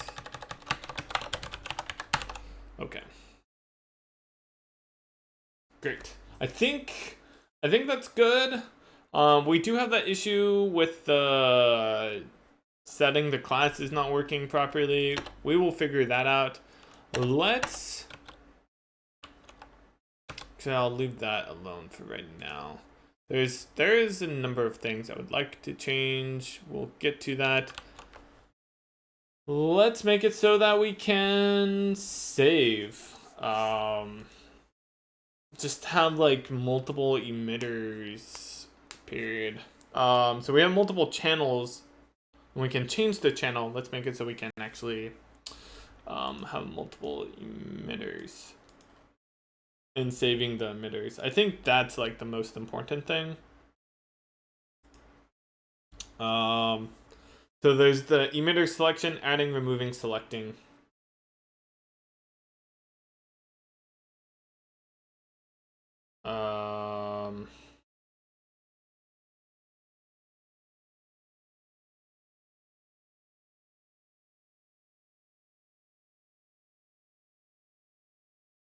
Yeah, I don't know exactly what we want to do with all of that.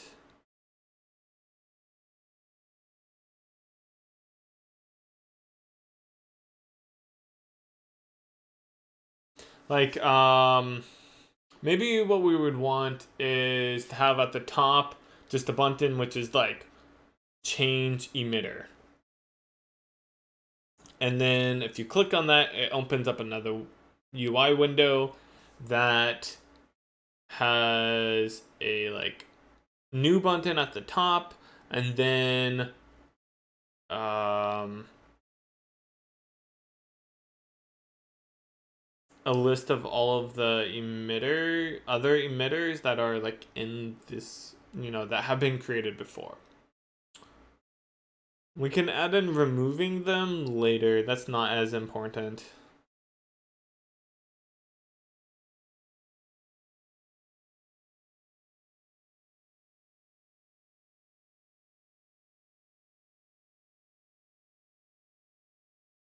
I guess one thing we need to do is be able to name it, huh?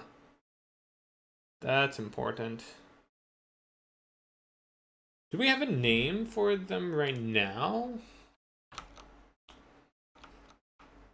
Particle emitter channel. Oh yeah, for the emitter, we do have a name. Okay. Yeah. Good. So let's start with adding in. We'll add a button to the top. We'll just keep adding to the top. Yeah,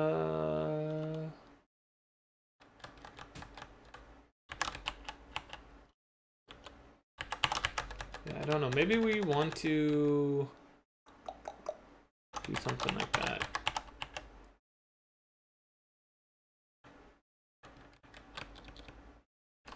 Maybe this could be a subheader.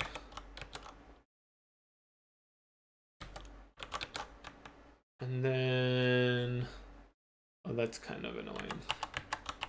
Because if we do this, then everything has to change from header to that. I don't know. Maybe that's okay. 5 true section content. Header, add relative sections. Wait. Oh, does it? Oh, okay. Never mind. That's exactly where we want it. So instead of, so we have all this like header stuff in here. Oh, it's not quite as much as I thought. We're gonna change that to content. Actually, right? All of it? Maybe not the channel. Okay, maybe not the channel. Maybe this. we will leave in the header. I'm gonna throw that up there, and then we're gonna add in a button, and this button is going to be the like change emitter. Change emitter, or maybe we'll call it select emitter. Select emitter.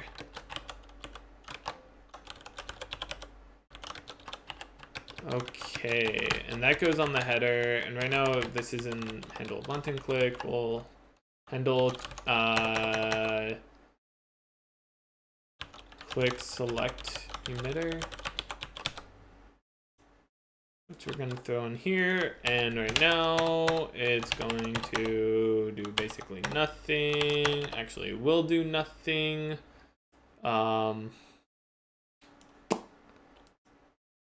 And what else do we want? Is this wrong? No, wait. Channel, add channels group. Add relatives. I think that's okay. All right, let's see if I screwed things up there. What's baby steps? Okay, do not screw things up completely. Just a little bit. That's actually quite easy to fix though. The problem is that I need to say add relative, and this needs to be bottom left, and that's top left, and it should be fine now. Yeah.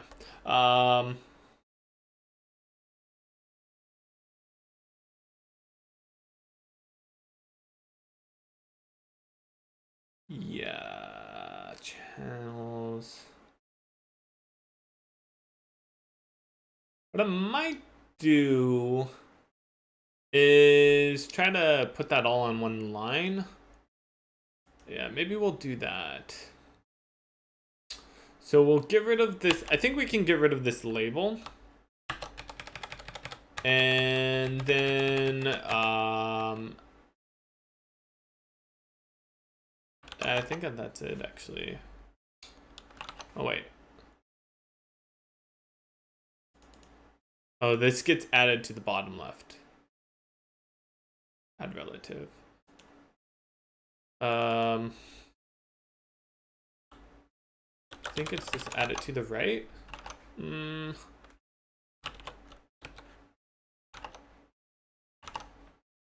Why is it way over there? Yeah, that I didn't think that was right. What am I doing here? Add top left. Oh, I think I need to say top right. Right top.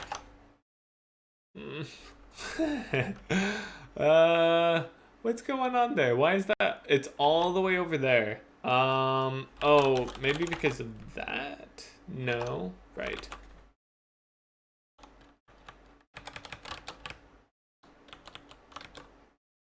Oh, okay, I get it. It's because the first one is not, yes. This needs to be alignment right, and this needs to be alignment left, right? Yes, perfect. Okay, there we go. And then I think maybe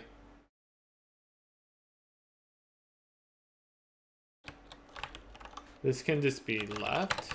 Does that work? No, it just moves everything down. I guess it would have to be added afterwards, huh? Yeah. I don't know if that works. Okay, so one more thing that I want to do, which is actually quite similar to the textured, yes, textured group. Here we go. Is add in, and it's actually going to be relative. This is going to now be on the bottom left because this is being added in, and this is at the top.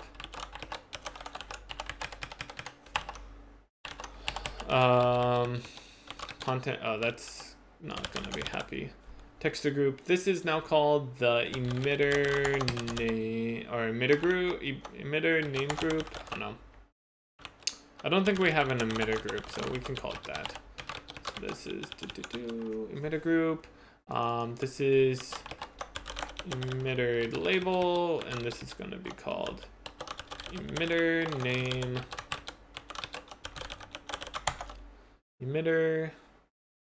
Wait. Yeah, emitter name texture. Let's rename that to. Maybe we can just call it name element. Set it to. Oh, that's wrong. This needs to. Oh, suddenly now we need this up here, huh? Maybe we'll put this up at the very top.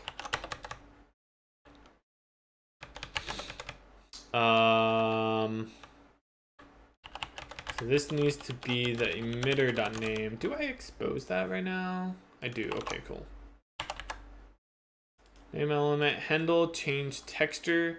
That's not what we want. We want it to be handle, change name. Whoops.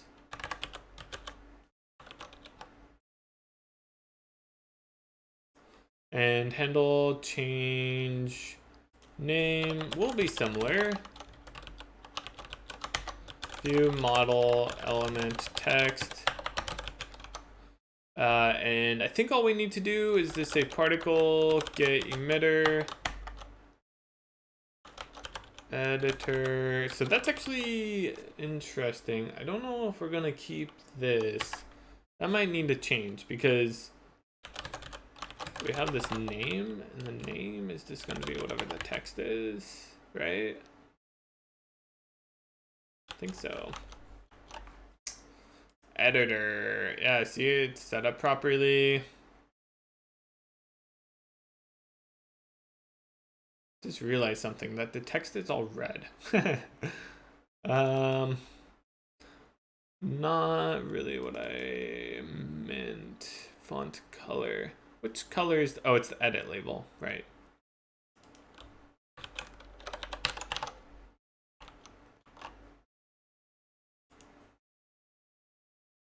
Uh-oh.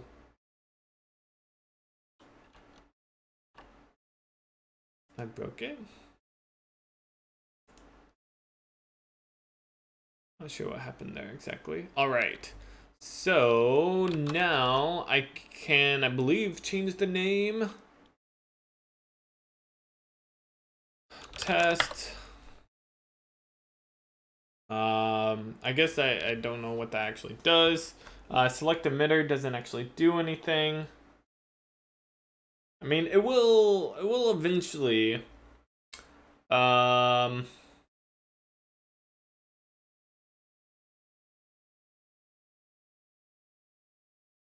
that's funny. It like crashed or broke, or I don't know what happened there exactly.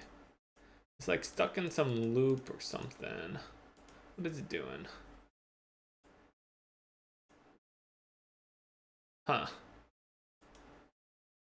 Yeah, it got jacked up because what happened is that we renamed it, and I think that screwed things up because it couldn't find it anymore when it does the setup emitter. It's like there is no editor anymore. So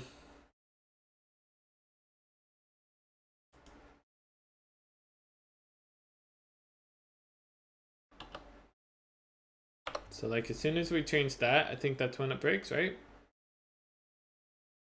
No, it's still working.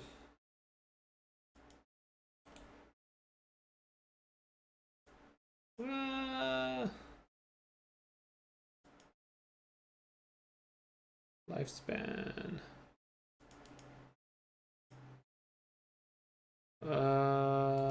Get element. What's the name of this? It's header. Okay, yeah. So it looks like somewhere in here. I screwed things up.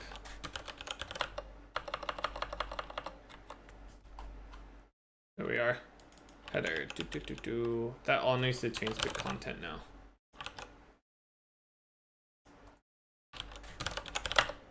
Okay, because we only should have that stuff. Yes, good.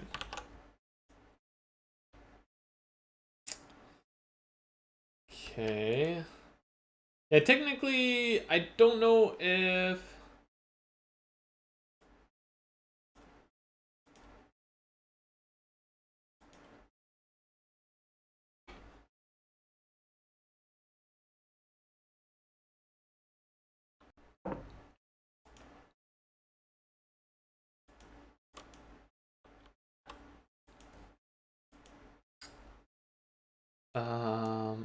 if renaming it is going to cause any issues.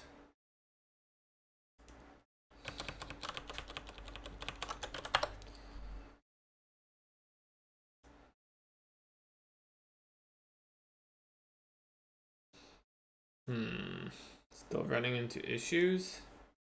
Thought we changed that. I thought we were over this. Channels group. Channels group.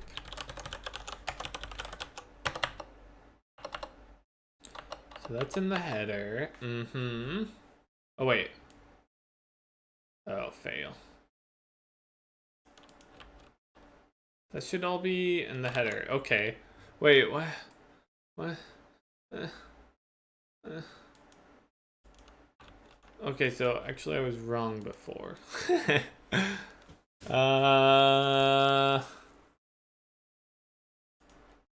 Okay, so what was the issue? I had actually broken things, more so than helping them. Story of my life. Okay, so let's try this again. So the ID is lifespan. Okay. Element group get element. This is on... Oh, wait. Oh, that's something else. Never mind.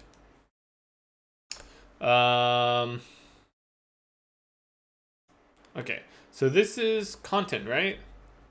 What is the name of the element? No, it's header. Header. So something is saying header lifespan. Where? Right? It's saying get element.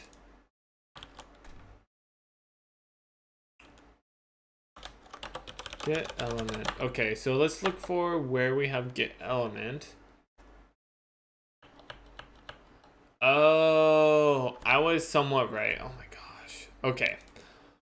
We can do this. We can do this. So the channels group is part of the header. I screwed things up earlier. Yes. And the element, that's fine. So this is right, but this needs to change. Okay, I got it now. I got it. Don't worry about me, guys.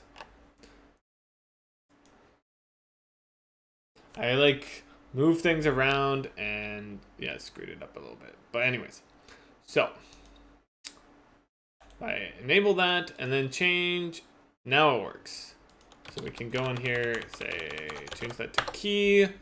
And now I can go between those two. Great. Awesome. We have the name. Okay, so that's all good now.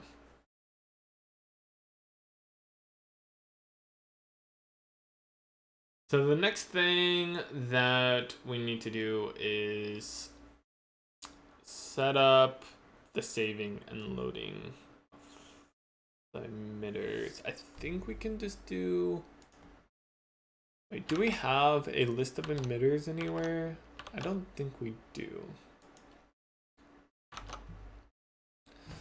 So that all of that needs to be added in, right? Particle.cpp, or do we have this? Oh, no, we do have emitters. Okay, we do. They're right here. They are right here.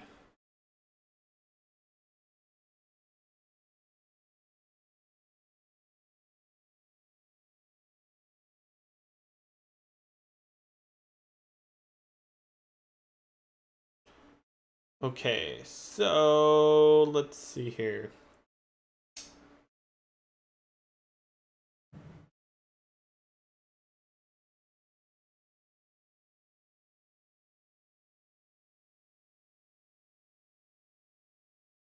What I think I'm going to do is just add in Lua Funk,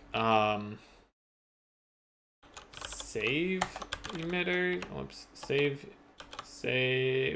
particle, save emitters. Yeah, save emitters. Do we need to have a load emitters?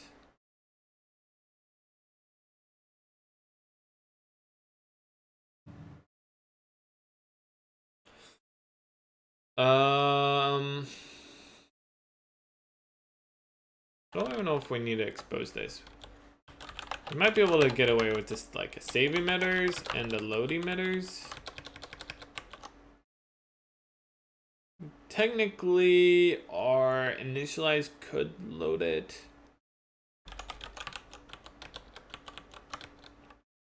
Maybe I will make it so we do that. Initialize. I think I'll just add in a save function. So here's our initialize. That's where we can load things, and then we'll have a save where we save it all.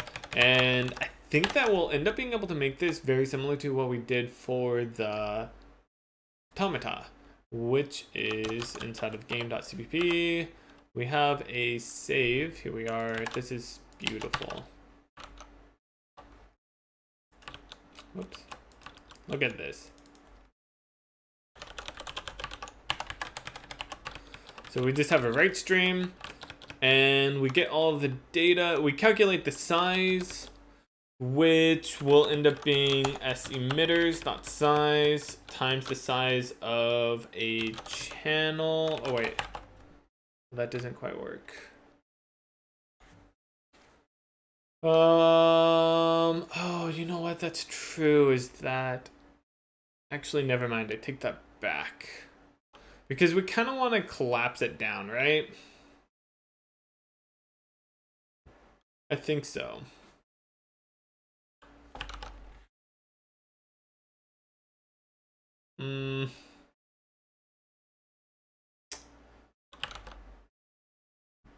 Yeah, sure. So this will actually be a bit different. That's okay though. That's okay. Yeah, like we technically don't really need to be saving that stuff anyways. This is going to make it be much more verbose, but it's okay. So what we need to do is write to the stream. First up, man, it is quite sexy being able to do that. I'm kind of tempted to actually. Like if we change this to be an array and then this was just 10.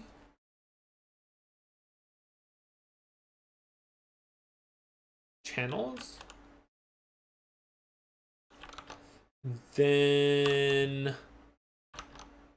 what we can do is what we have over here. So this is because then now our emitter is a fixed size.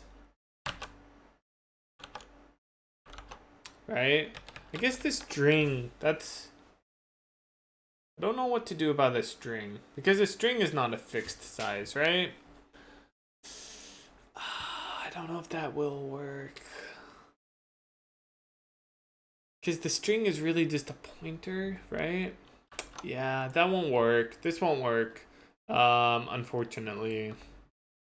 Okay, fine. Abort. Okay, so first thing we need to do is write out to the stream how many emitters we have in total. That's step 1. And then we need to write out, like, I think the name. I think the key is derived from the name, so we technically don't need to do that or save that. So we could say stream, just save the string. So that's, oh wait, that's I guess at this point we need to iterate through all of the emitters then, huh? Emitter. Oops.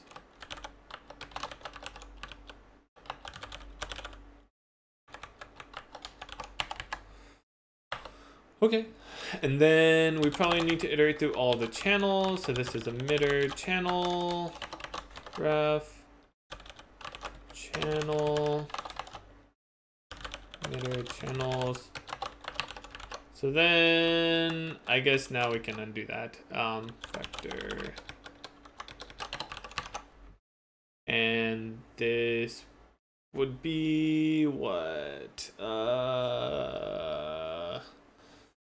I think we need to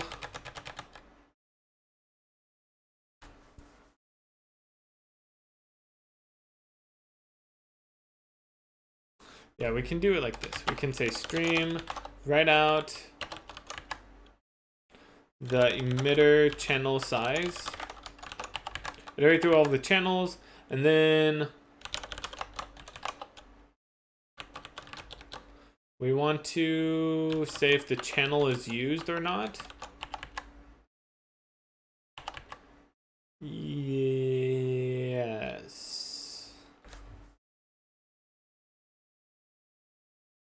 Wait. I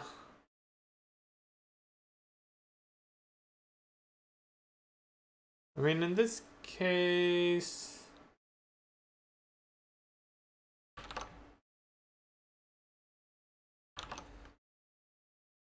okay, I think I want to do it more like this, to be honest.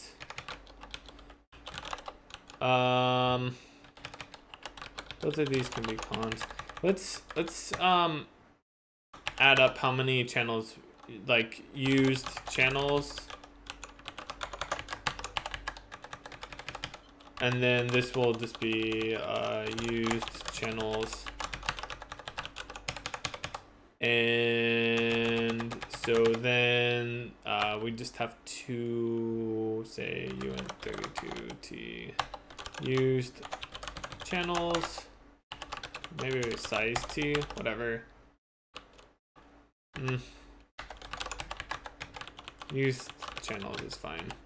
And technically this could be smaller. We could say it's a uint8 used channels, that's fine. So then we know how many channels are actually being used, and then we can say if the channel is used, we will actually write it to the stream. So we'll just skip over the unused ones. And so we can actually assume that all of the channels that are being saved are used. So then what we need to do is save all of this stuff to here. And this is where we do some magic. Let's go to particle.cpp. And what we'll do is we'll get rid of the things that we don't want. So those for now is good.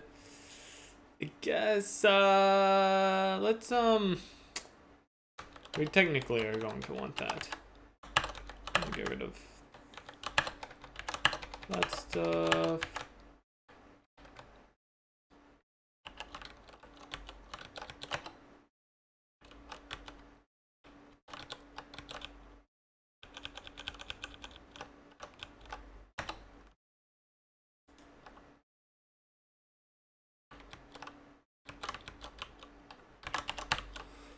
Okay, and now we can just say stream, write out channel dot. Okay, great. I think that should all be good. We might need to change this orientation to be like a uint8 or something.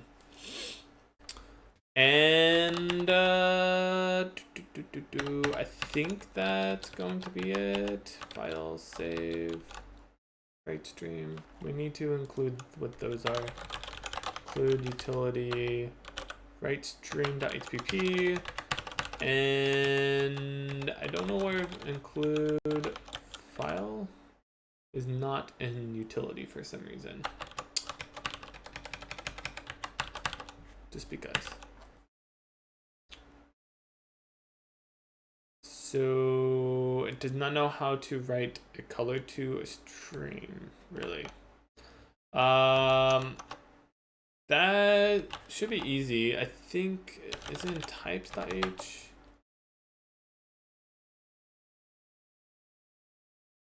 Yes, we just need to add into here. Color is trivially serializable. Right? I think so. That should be fine. Great. So that will save all of the particle emitters with their channel and the name. Does not like that. It does not know what color is. Ooh. I guess I have to include color up here. Utility. Do I? Do I though? Can't I just put this in here? Color.h.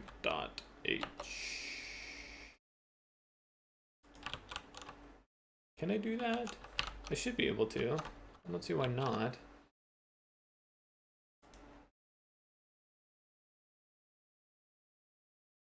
Good. So that's saving our string. This is definitely more complicated than the liquid stuff, but it's okay. Not quite as sexy, but it will do. So, oops. Let's say particle load that. First, I guess we need to say if that exists. So file exists. Particle dot dat. Oops. It exists, then we'll load it up. And so we just want to load the stream. Imagine writing a game engine from scratch in 2019. I know. Who would do that? It's like, doesn't make sense.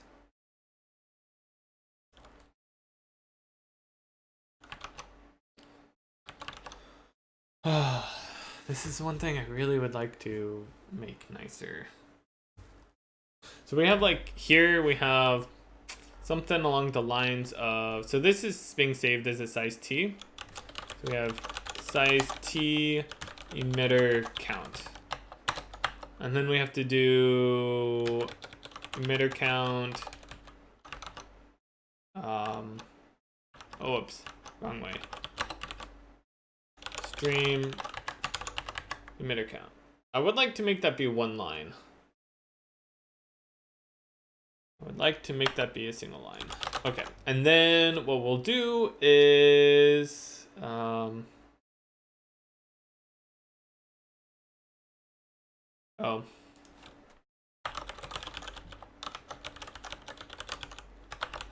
We need that. We have to say for size ti is equal to 0, I is less than the emitter count, increment I. So we just load up all of the emitters, the number of emitters that were saved to the stream. So that's going to, I guess we can just create a new emitter at this point, right? So we say emitter, right?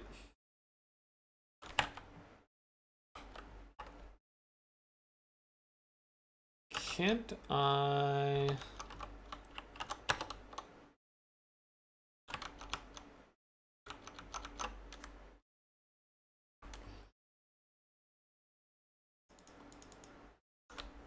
Add emit. Oh, I forgot about that add function. What does that do exactly? Oh, yeah, that's right.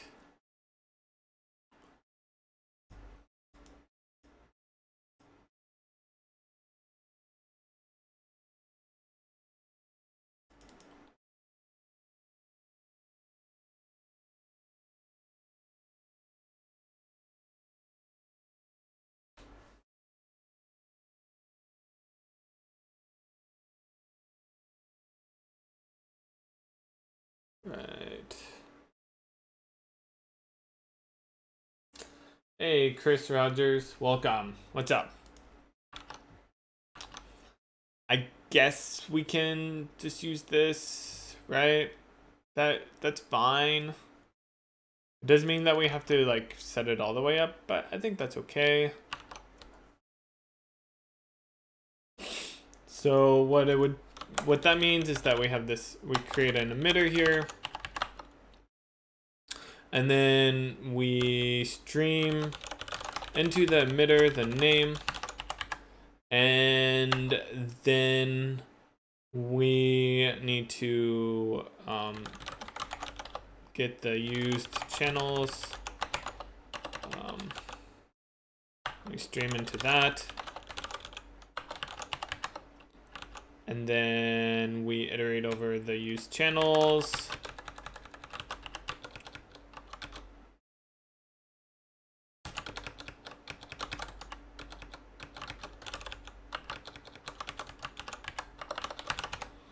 And that will just make a new channel.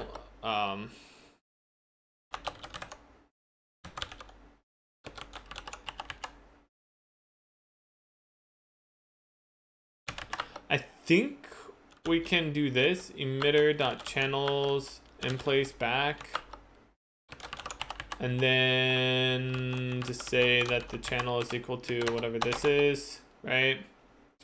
Because I'm just worried about, I don't know, it should do a move operator. Yeah, that's the thing I'm like concerned about. Wanted to do a move operator for all of this. Okay. As long as it's doing that.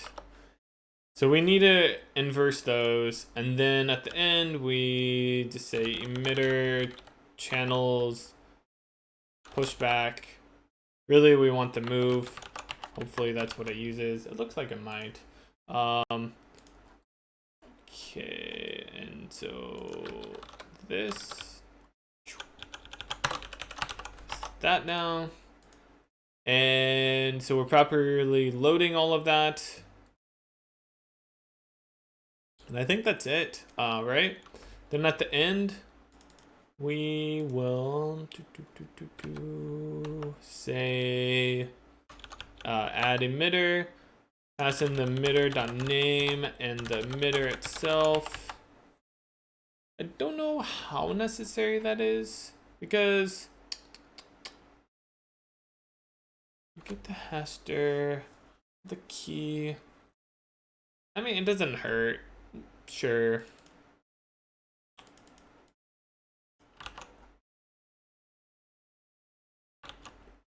All right, so I think that will save and load it.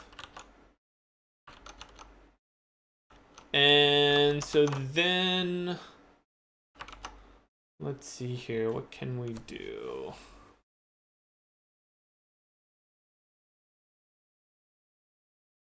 Let's just see if saving and loading is working, period. What we'll do is, so this is looking for the emitter, add emitter. So what if we do this? If particle emitter, I think there's a get emitter, right? So what happens if that doesn't exist? Then it doesn't care. So that's kind of a problem.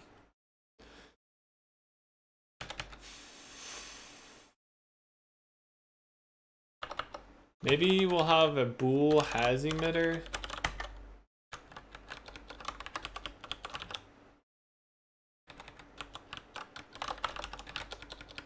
I feel like this should be a hash string.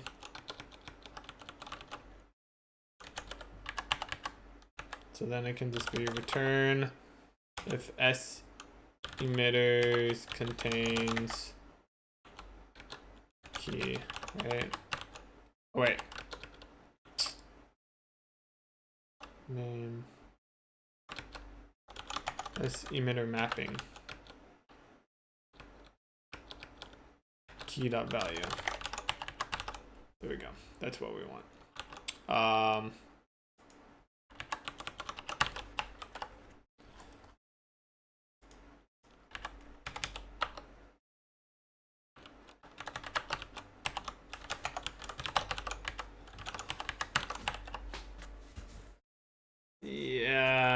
I don't know about that. Let's just do that for now. Let's not expose things to Lua unless we're going to use them. Okay, so now what we can do is particle has emitter. And we'll call it editor well, we'll keep calling it editor for now. So if it, actually we want to see if it does not have it. So if it does not have this editor emitter, then it will add that emitter.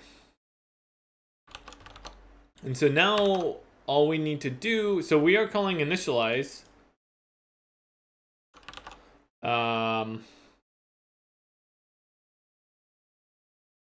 And then whenever we're like shutting down, for now we can just say particle save and it will actually save it. So let's test that out. See if this works at all. We will have to compile. And it's unhappy. Oof. What is this all about?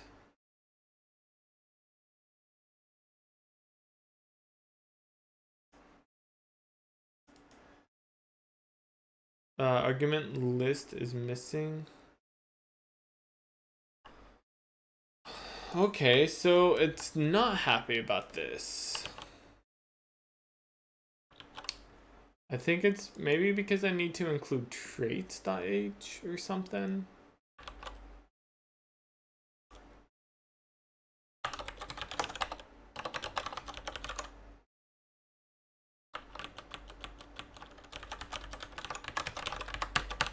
Okay, so yeah, that was a problem. Let's try compiling again. There we go. Yeah, I was missing traits.h, so it didn't know what this was really.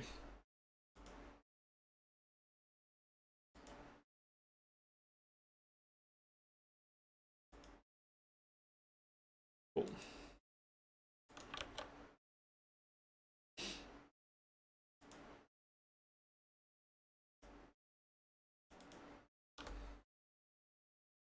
Hashed string. Default int. Missing type specifier.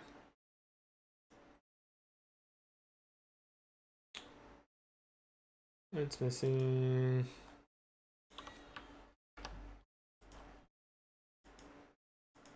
What's this? Yeah. I think I just need to say a string. Wait. I should be able to for declare it.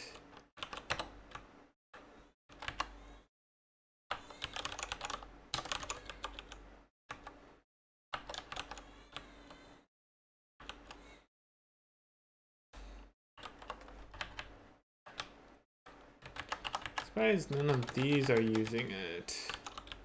Does this compile?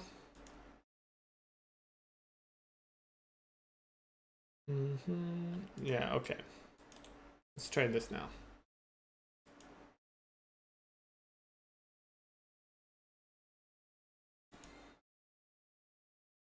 Hey Bart, what's up?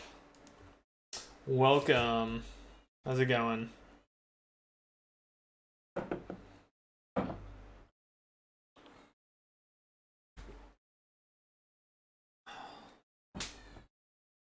Warnings. Uh-oh. That's gonna be a problem. How is that happening? Where'd that come from? Font manager.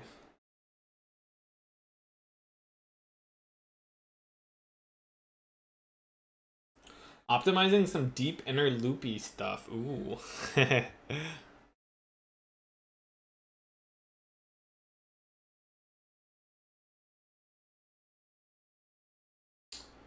What? What? Font manager.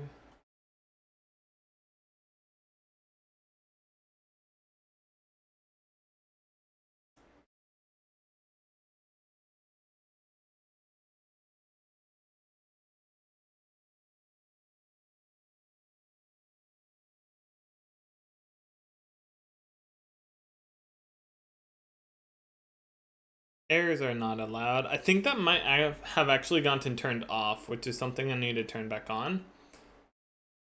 So it says double to float. So this is just a float.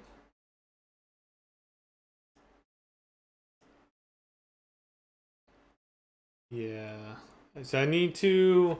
So we recently started using CMake, and CMake is generating our Visual Studio projects, and it's not setting the option. Is it in advanced? Doesn't look like it.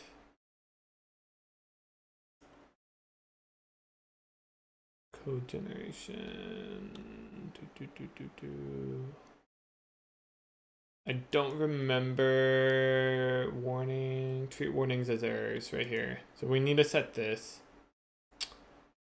I'm not gonna do it right now, but I will soon.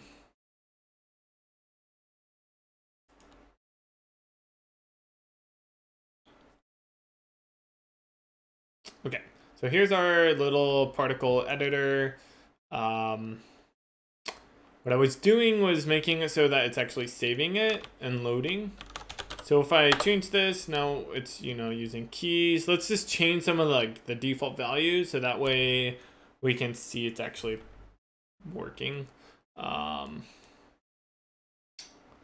So let's make this so it's like 5 and 3.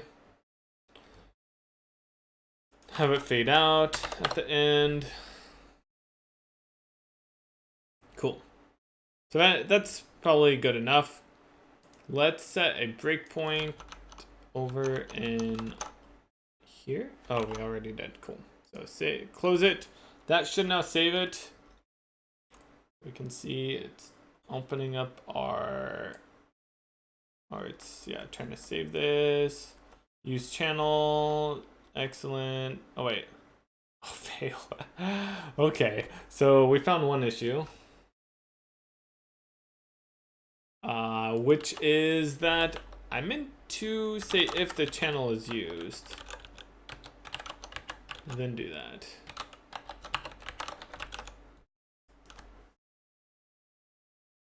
That was a mistake. But anyways, yeah,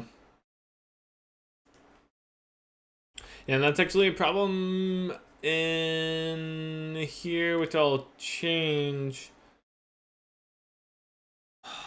Yeah, which is that our channel needs to be like it. We need to say that it's being used. This is actually going to be wrong, but that's okay. So it should have. Is it in here? Particle? No, I think it's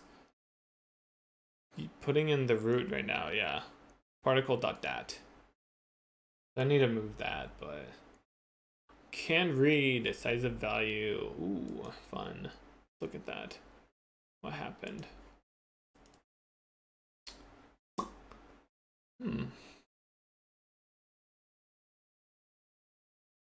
J is 1. Oh, yeah. Whoops. Okay, yeah. That was a mistake because I said that there were 10, but I actually only saved 1. Yeah, that's a mistake. So what we'll do is we just have to recreate that. That's fine.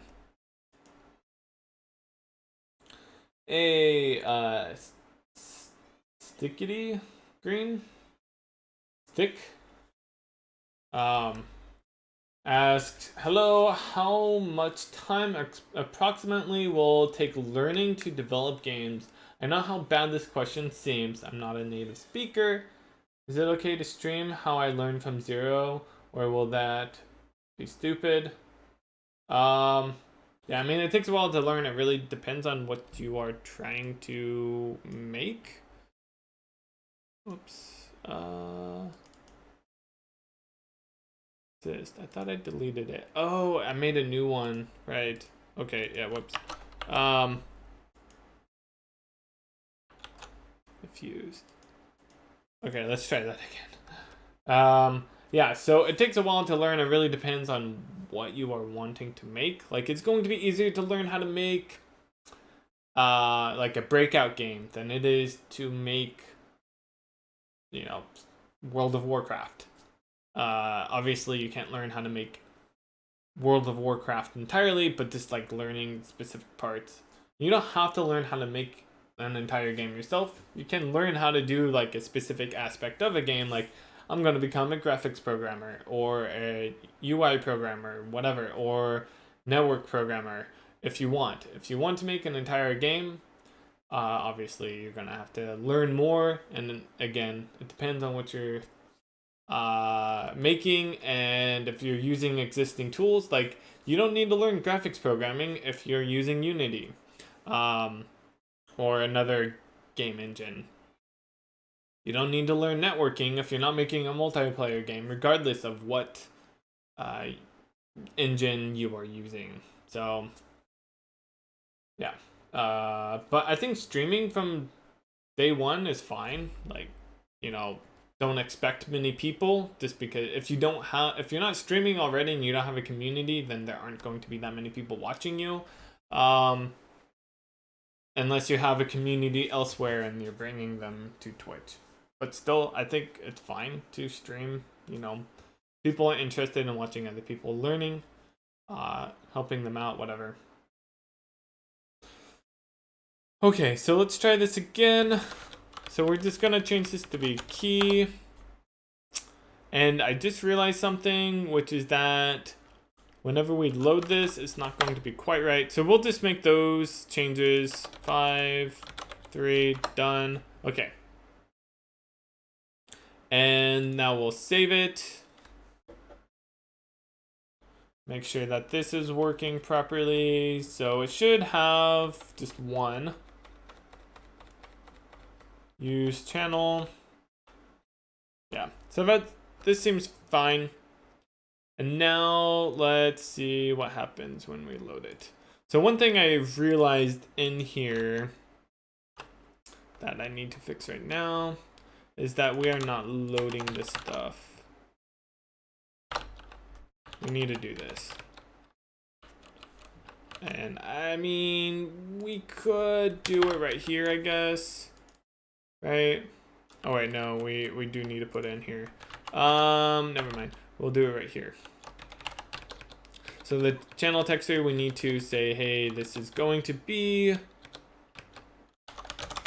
the path of the channel texture path.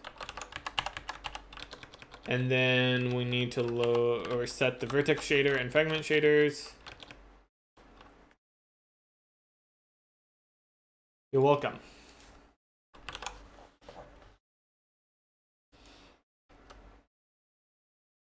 Yeah, games take time, and whenever I say it takes a while, like, you know, it might be a year or two, or yeah, it really depends on what you're making. You can learn how to make a basic game, like an Atari game, in maybe a few weeks. Again, it depends on if you have experience elsewhere. Okay, so our meta count is 1. And we get the name, which is editor. That's good. We have one channel that's being used. We say that it's used. We go through all of this. Our texture path is data key. That looks good. We set all of this stuff up. Beautiful. We add it. We then exit out of this. We check to see, do we have this? We do. So it should be good. Nice. Awesome. Hold up. Oh. It's not saving the range completely. I think I might need to say that it's oh, and then also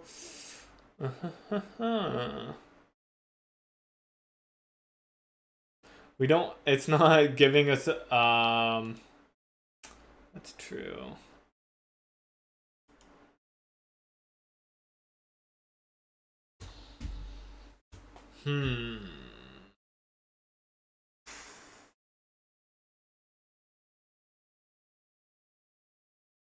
Okay. We're close.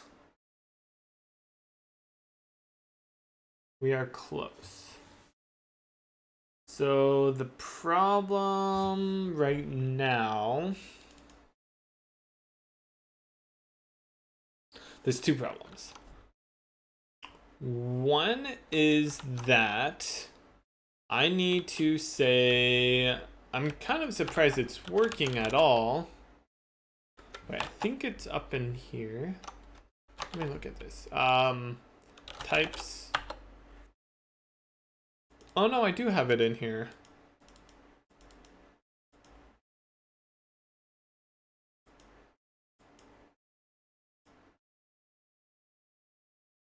Was the UI wrong? I'm wondering if it's saving our range properly. It looks like it should be. Should just be saving the min and max. That should be fine. Okay. And because we know like vector works, and that's basically like a vector. What was the other thing? Oh yes. When we are creating this, what I think we might want to do for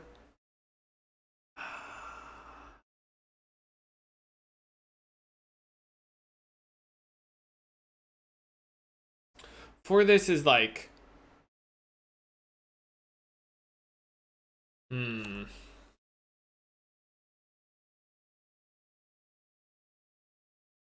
maybe that's what we could do.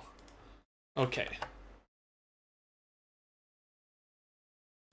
Let's do this. Initialize editor. Okay, here we go. This is what we'll do.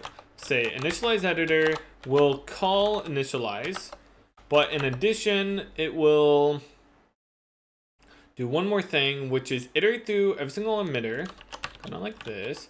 It's not going to be const though. And we will fill in. Actually, at this point, I guess what we could do is do this, right? Well, kind of. Yeah. Okay, this is good. This is good. Initialize editor.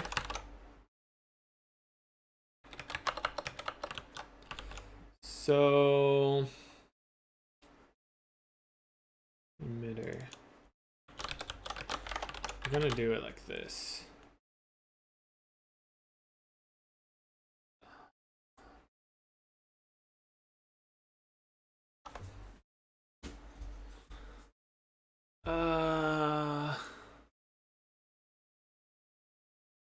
So what I want to do is say if it doesn't have this editor emitter, then we'll add it in. I think, I don't know, maybe. So like I want to add in the default emitter, but what we also want to do is go through all of the emitters and add in like these empty channels that aren't being used yet. Right? So it would be something like, yeah, just go through each emitter.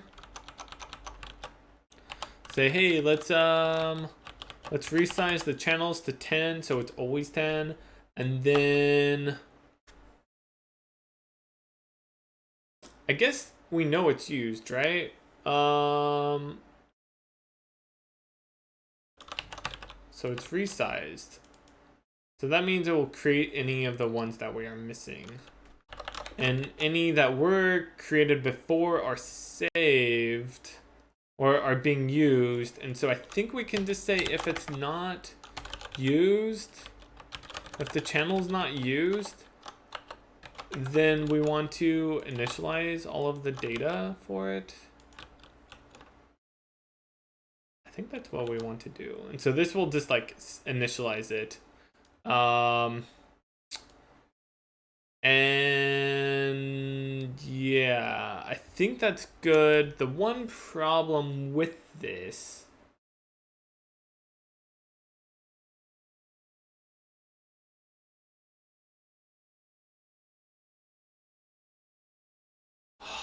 is that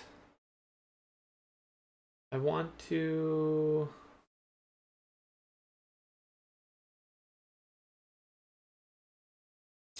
Maybe we can just do this.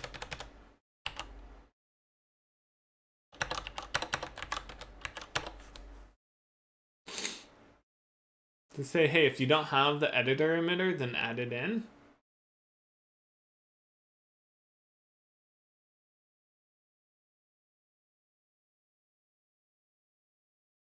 We might end up changing this some in the future. Like, maybe what we'll end up doing is just getting the first emitter and loading that instead of this other thing. So maybe what we would end up doing is something more along the lines of saying, if the emitters is empty, then let's add one, right? Maybe that's what we should do.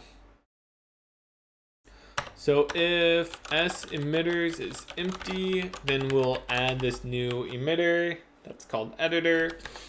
Otherwise, what would we want to do? Well, right now, that's right. We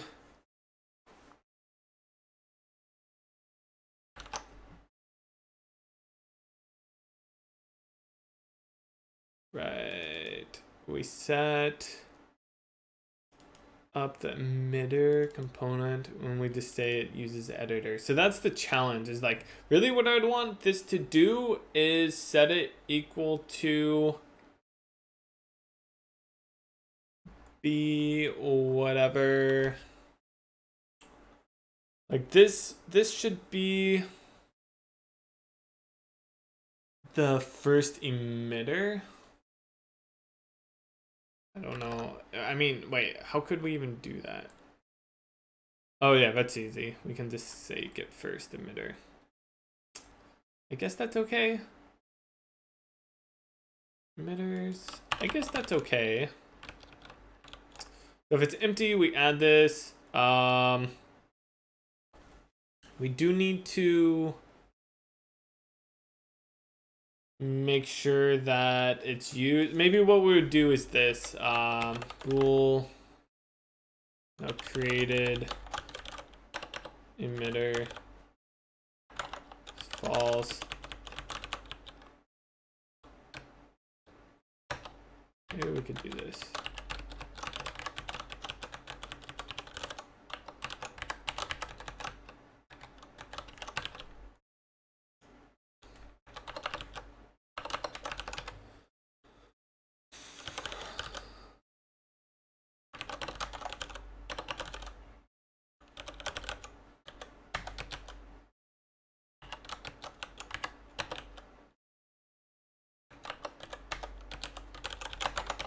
Okay, so what this does is this says like, hey, if we are creating an emitter, so we know that emitters was empty, and now we're adding one in, that means we just get the first one and say, hey, we're using that channel.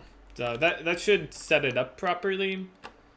And then the other thing we can do is something along the lines of like,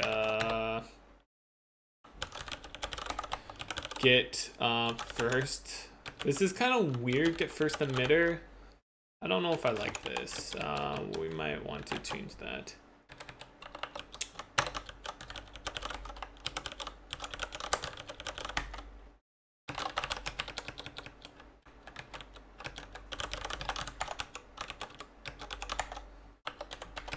It's like super awkward.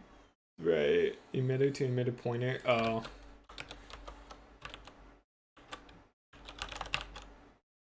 I think, yeah. I get... Maybe we do want it to be like that. Because really, like...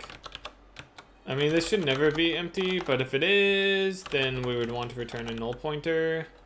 Otherwise, return that. Sure. It's kind of like an optional. Technically, it should never be empty, but yeah, set up emitter. Yeah, so we can get the emitter.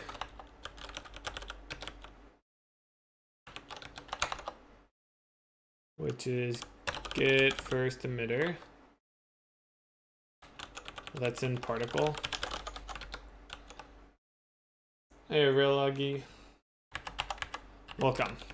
And then we'll just we'll add an assert here. Assert emitter. And then this is going to be emitter name. Nice. All right. So yeah, then what?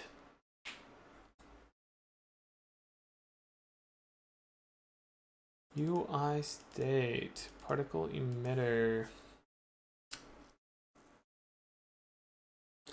So up here we're saying editor as well. So how do we do referencing null pointer emitter?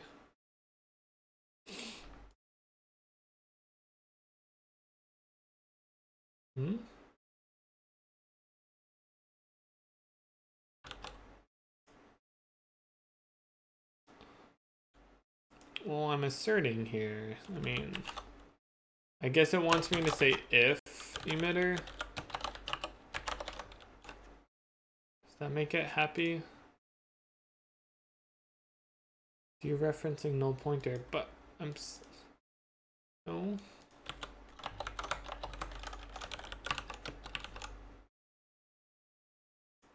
I don't know what it's complaining about. Setting it here.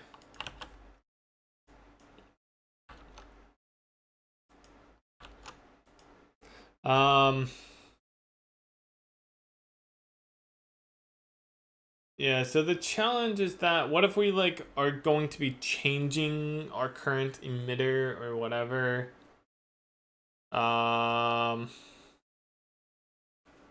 Get first emitter. Maybe what I need to do is say like get active emitter. Maybe that's what I need to do. Hey, Matrix Master, welcome.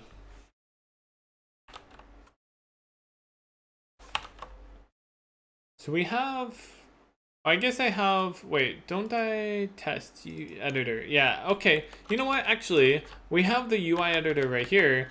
What we can do is this. Emitter, editor, particle, emitter. Set up the component.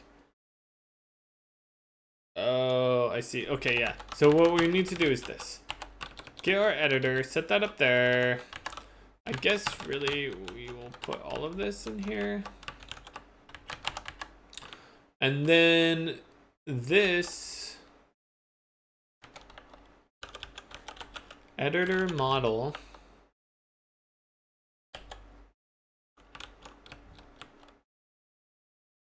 Oh yeah, that's right. It was unhappy about that, huh?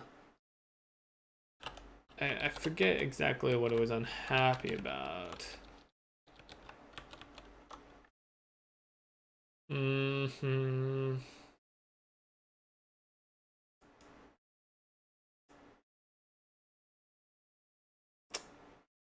know, I'm actually gonna change this. Let's do this.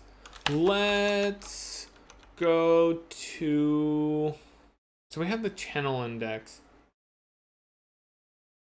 Yeah, let's go to particle.h and let's change this to be get active emitter.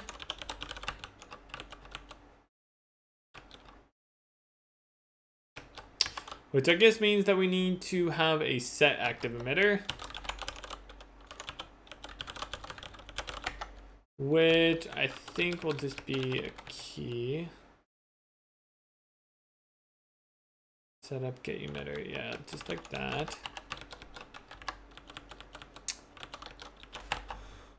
Okay, so get active emitter, and we're going to have a void set active emitter. Oops.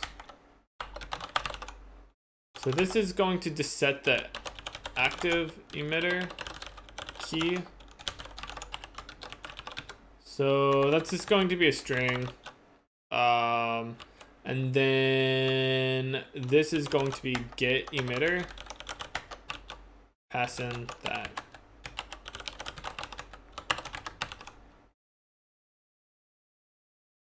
Wait, get emitter is a pointer as well. Yeah. Okay. So that's good. So now I just need to go up here and say that that is, oh, you know what? Active emitter. Guess I could shortcut that a little bit, huh? We can say that this is a Hester. Yeah, Hester. So then this is uint 32.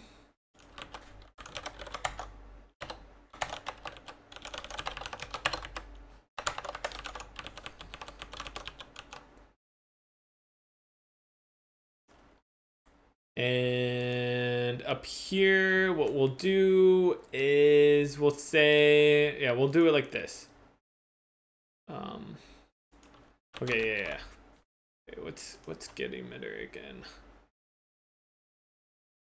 Emitters mapping. Yeah, so it's this.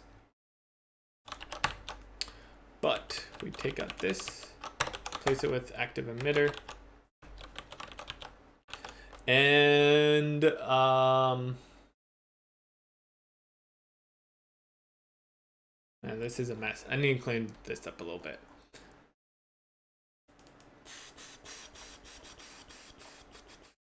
Yes, initialize editor. There we go. That's what I wanted. So we'll say that the active one is editor. Hester. Otherwise, what we'll do is, so if we have an emitter already, we will say that the active emitter is going to be, I think it can just be, oh, we don't set the key always, huh? Oh, wait. Add emitter. Oh, yeah, we do. We do in add emitter. Okay, cool. So add emitter is setting the key properly. So that means that for this, we can just say s emitters 0 key. Excellent. And actually, now that I think about it, we don't need that. We can just set it right here.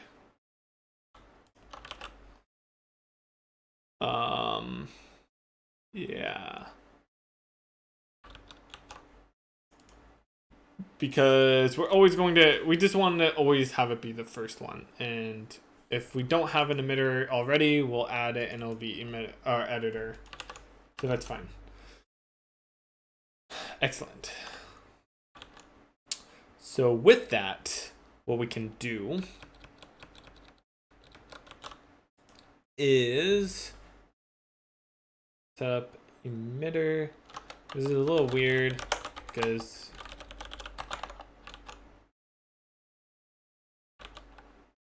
this is going to be get active emitter. Oops. Particle get active emitter. And then we just want the key, which will then be used to get the emitter, which is kind of silly, but whatever. And same with this up here. We can do that. Get our particle get active emitter key.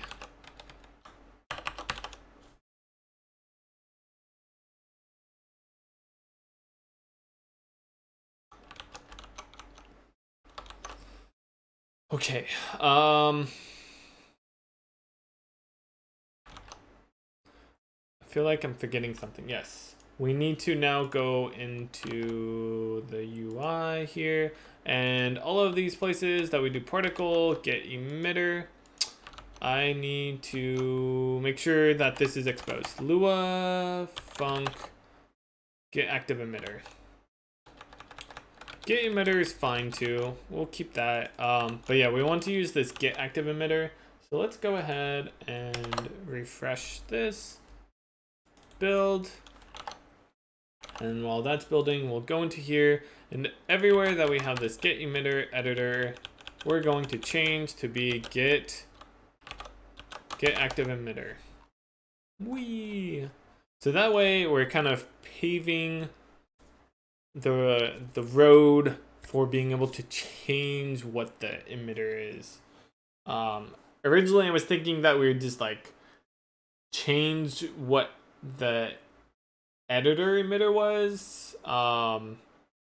It's like, oh, we're using, dust particles. Let's go ahead and copy whatever's in dust particles into dust particle emitter into the editor emitter.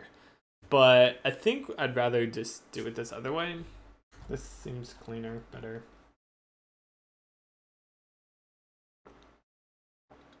Okay. Awesome. So I think we need to make sure that this is working. Once this is working, the last thing to do is make it so that we can add new emitters and select which, be able to set what the active emitter is, which will be pretty easy to do because now we have the set active emitter, which takes a key. And I guess one thing I probably need to do in here, set active emitter, is what if this doesn't exist? So what I would say is like an assert log here that is what?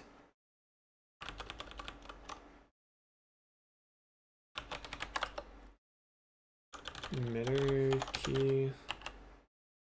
I mean, really, what this should probably be is like the name, and then this could be key, and this would be a UN32T key is equal to the haster of the name, and then we can say assert that emitter mapping. Oh, I just realized that is a bad name. Emitter mapping contains the key. And if it does not, then this is an invalid attempting to set invalid active to set active emitter to non existent emitter name. Okay, that seems good. I guess I kind of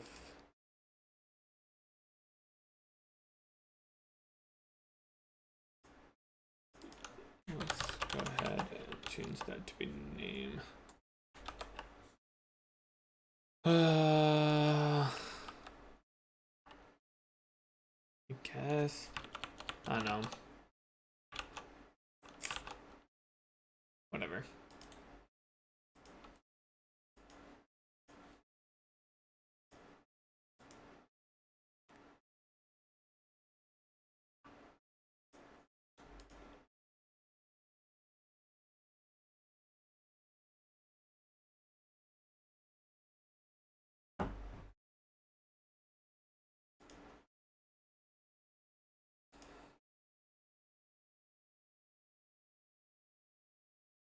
Okay, let's run it, see if it's working.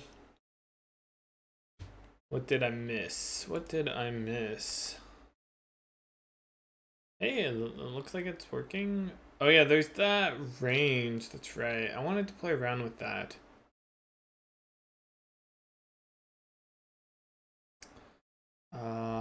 Why is that? So that's wrong.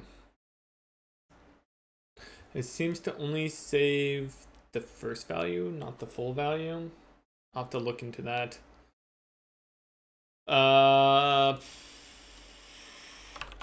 Let's rename this to keys and then close it. And it should save it fine. And then we'll run it again. And it should load it up and it should be keys. Nice. That's awesome. Oh look, it did save. Oh, maybe I didn't press enter before. Okay, so that's working. Nice. Cool. So now it's properly doing all of the things. We just need to be able to change which emitter we're using.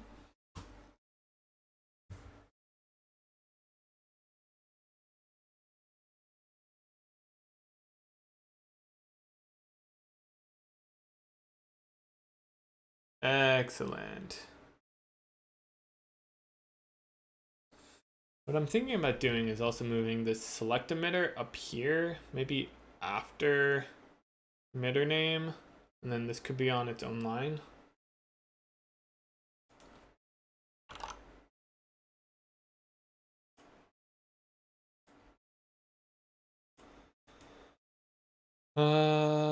So how do we do that? We have the label, that's fine. We have this button. We just need to say that it gets added to the to this group, right? Header, yeah. So it'd be emitter group, add relative,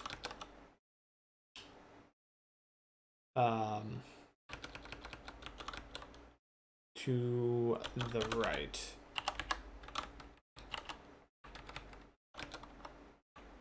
And then over here, I need to say that this gets added to the bottom left. Add relative. Beautiful. What to put this? Right. Is that on the bottom? Emitter group.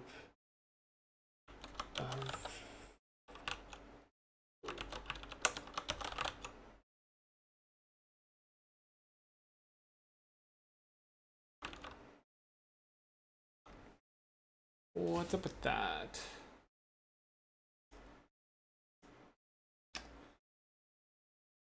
Why is it not aligned to the top? Oh, it's the padding. Whoops. We can just... Yeah, that's fine. Okay. Cool.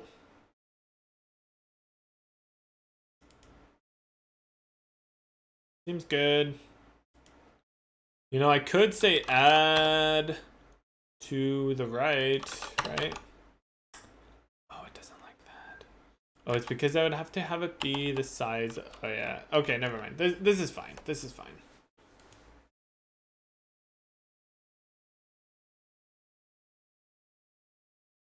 There's still a lot of things I want to do that we could do to clean this up. It's not pretty.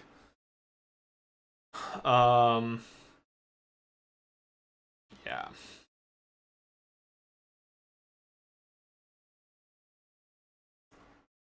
So let's make sure that this is working with multiple emitters, right? So let's go to this emitter. Let's make it so what? I mean, I guess that's fine, honestly. We can just close it now and then load it back up.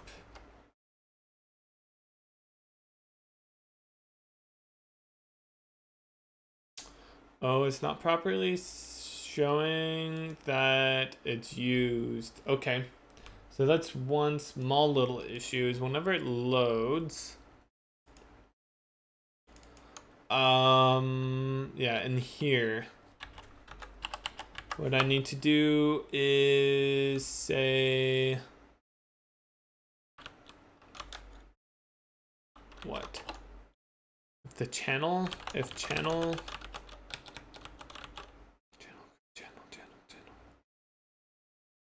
But we don't actually get the channel, huh?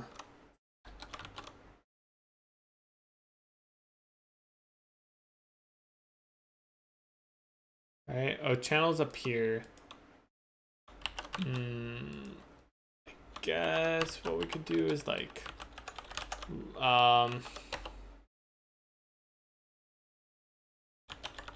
Current channel, I don't know, which is I. Maybe we could just do this. If that is used, then we will set the class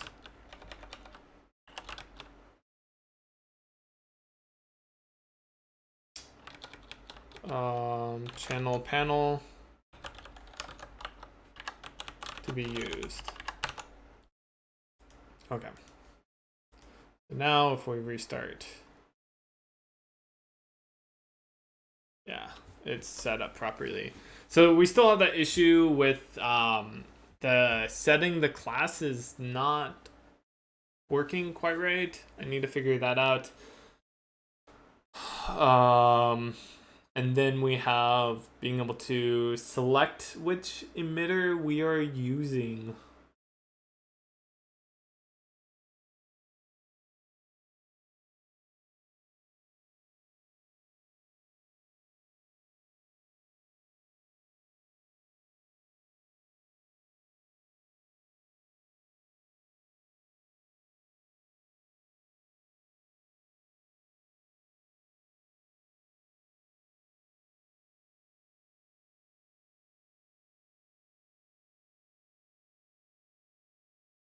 Which emitter we are using.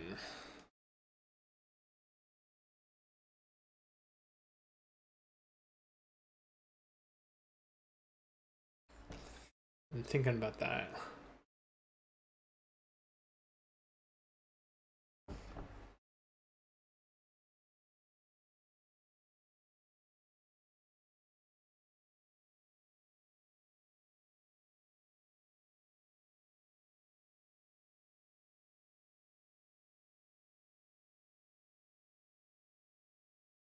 So really what we probably want for that is to just have a list of all of the emitters. That seems, I don't know.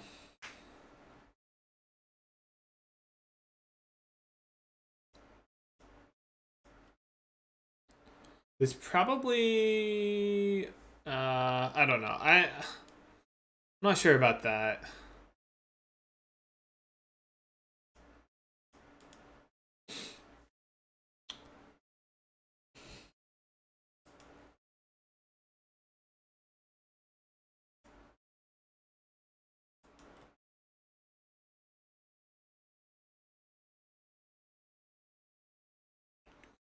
Yeah, I'm not sure about that.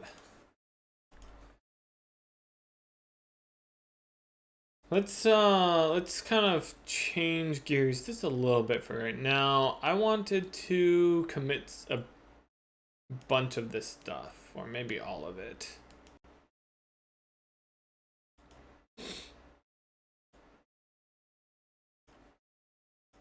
Oh, yeah, well, we want all of this, so we'll keep that. So let's just commit like a series, or actually, first up, let's go ahead and stash all of this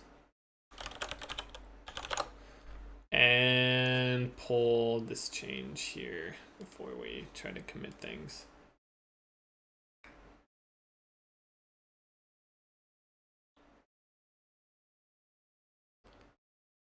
Okay, so apply, delete after applying. So there's a lot of changes here, a lot. Let's break them up at least a little bit. So here's make color be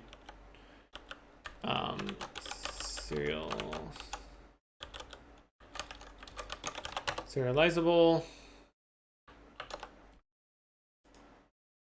It's kind of its like own thing.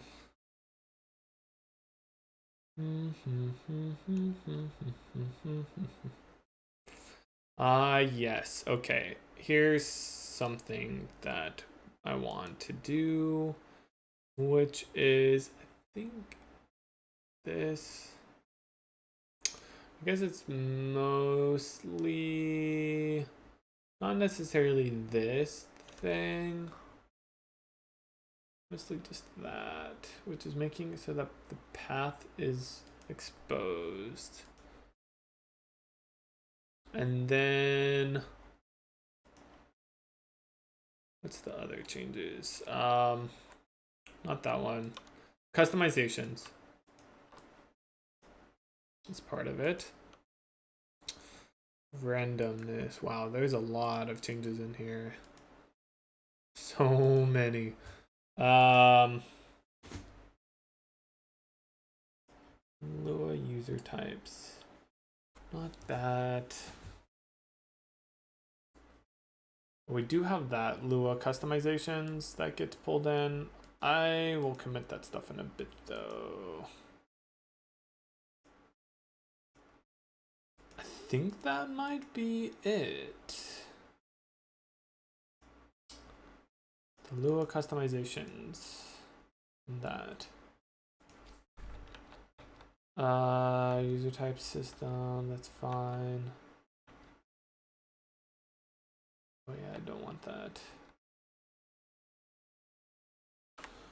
I can get rid of this, actually.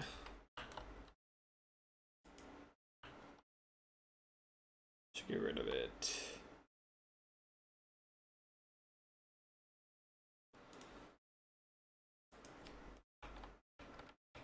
Wait, what's this? I did not do that. Oh, that's right. It's getting rid of space or tabs.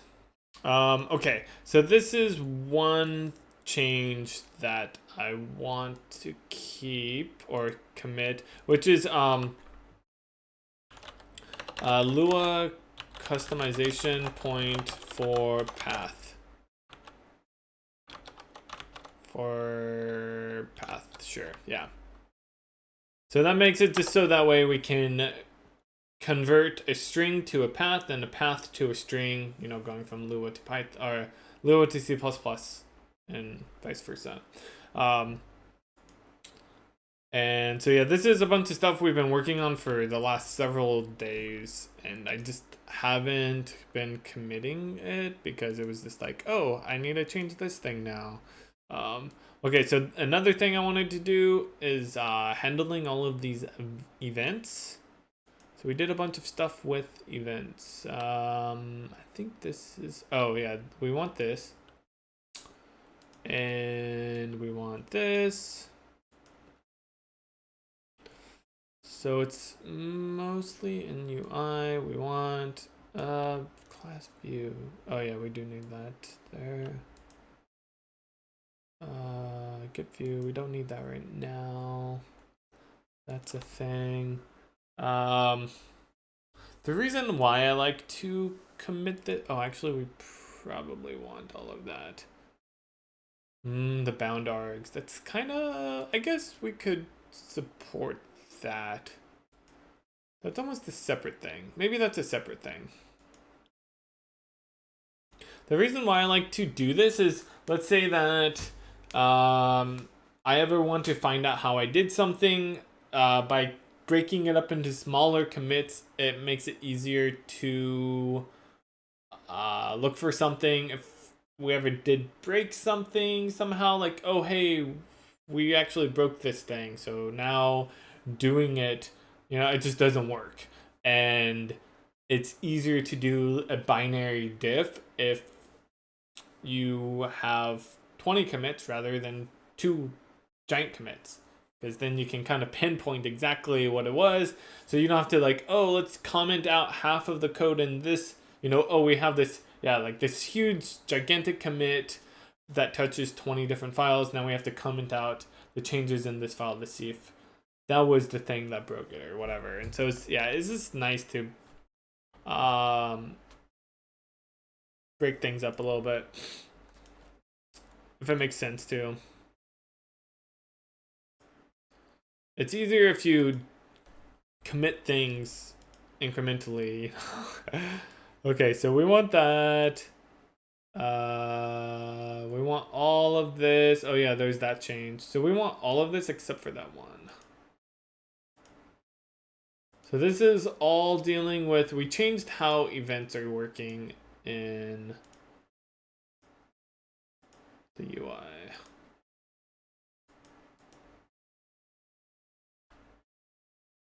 all of that for that last one and this one.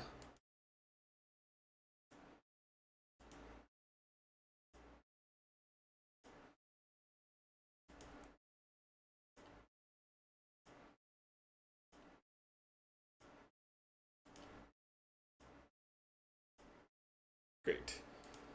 No label, that's fine. Element group, that one we don't care about right now.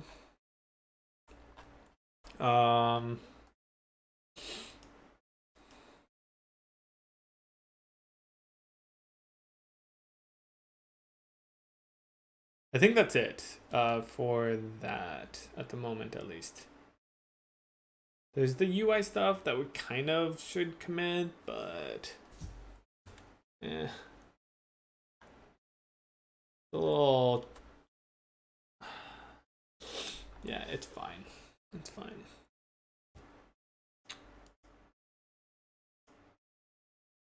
In the future, what I think we'll end up doing is removing these files and ignoring the Lua user types CPP files. So Lua user types UI, UI2, utility, all of those. Ignore those and have them be generated whenever you start a build.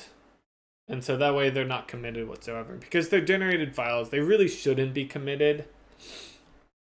So then we won't worry about like that's not proper at least. Like technically if you don't run Lua expose, this commit will not compile because there's some changes within Lua user types UI that I'm not committing, but it's fine.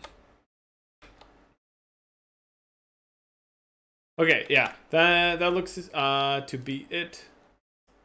So this is changed UI events. Changed UI and events to be invoked with what is it? With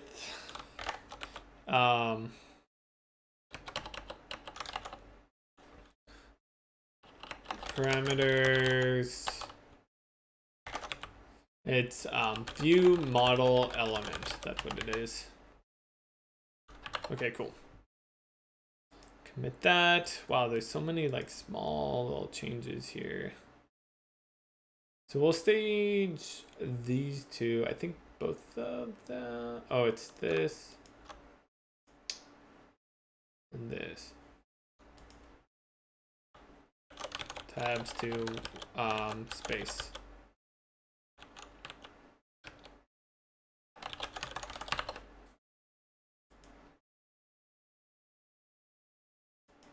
All right.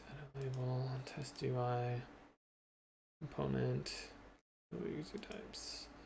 We're getting close. We're getting close to like I'm kind of picking out a bunch of the smaller stuff and then I'll commit like all of the remaining things at the end. We'll take that change. Get view, get view, get view.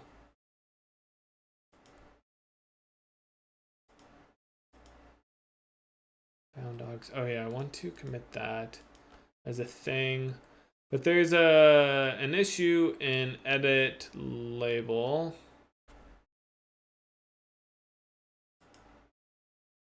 Where is it at? Edit label. Here we are. That I wanted to commit. Isn't there one more? Oh yeah, it's element group. This. Clean up. UI. Clean up and fix UI issues. Fix some UI issues. Yeah. Okay. Do.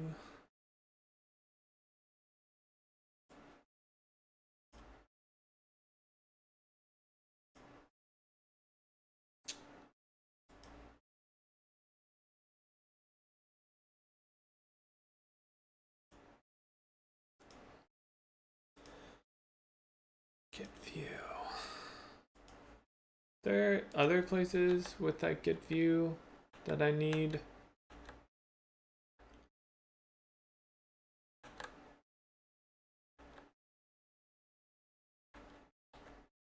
We need that. Okay, I think that's it for that. We're close. It's a lot. I did so much. This is like 6 days of work that I haven't committed. Added element get view.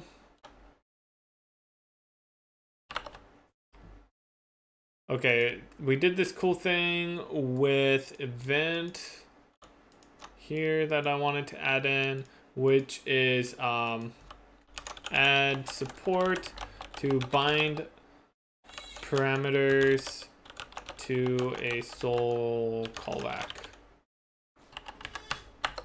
1 second, guys.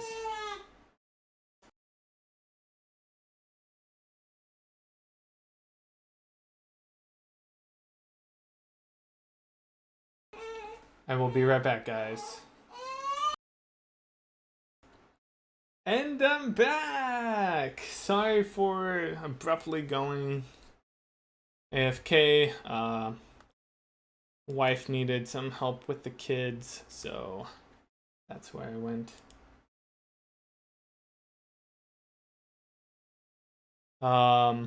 That's an interesting build complete tone. Yeah, the baby crying, I know.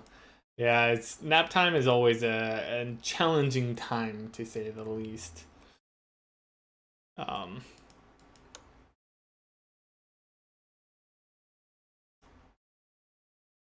Okay, so I was gonna add in this range random stuff. Range. I guess expose it as well. Is that what we're doing here? Actually, maybe we just do that here.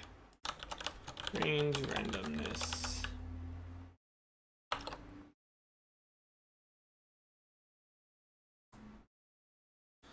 Yeah, so we got the little ones in bed now, which means time for some more work. Particle.h.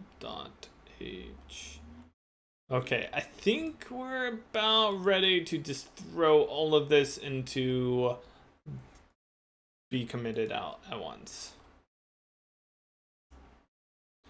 I think so.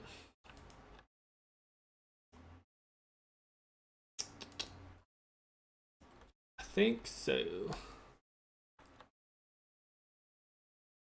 It's just a bunch of work.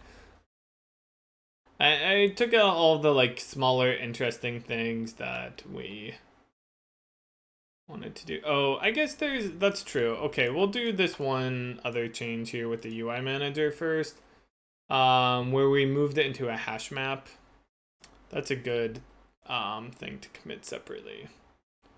UI manager.cpp, where's that at? Here we are. Okay, so most of these things. Well, I should have committed that earlier. Oh well. I think we want all of this.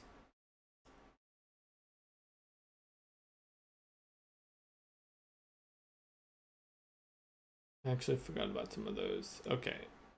So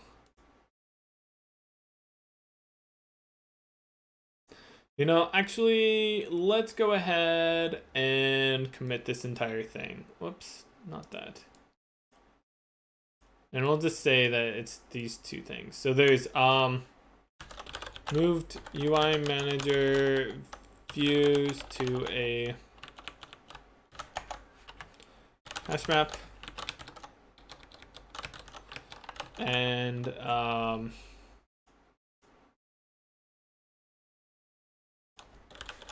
resolved some smaller issues with UI manager. Okay, that seems fine. And now we'll commit all of this.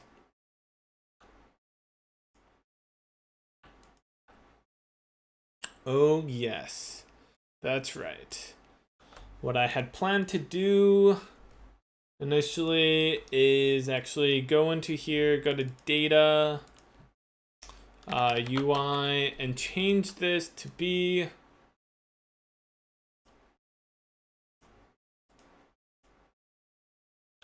particle editor.ui, particle editor.uis, and then discard all the changes made to test.ui and commit these. We don't need the /fx. I don't think we need any of this stuff. Maybe we're going to ignore or delete them. So this is going to now cause a slight problem, which is that it's going to have two UIs open up, I believe.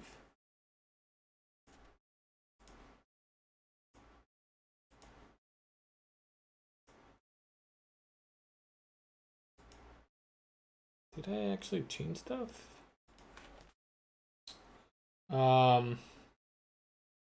So we probably need to make another change to the UI manager, which is to hide. I mean, yeah. What we might want to do is have this use a different place than like data / like maybe it should be editor data or whatever. HD Void, what's up?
Man, that takes a long time to compile.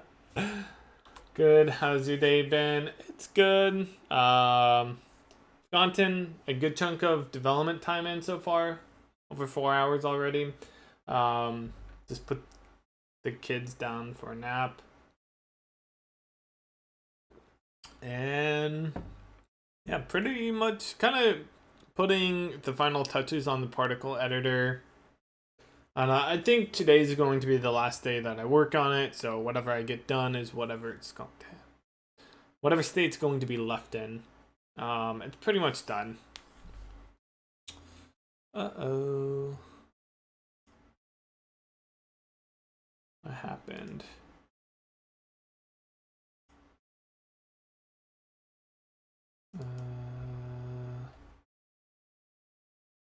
Particle editor, if editor. Oh, right. Okay, that is a thing, huh? I forgot about that. We need to change this to be particle editor. Surprised it's you might get, yeah, that should be okay.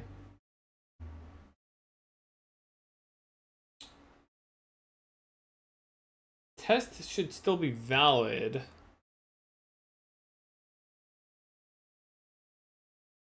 Okay, cool. So that's loading up. That's good.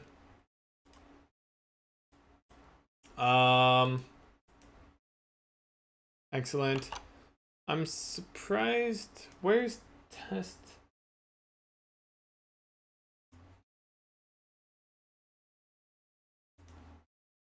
Yeah, it's in here. I'm curious. Why is that not? loading.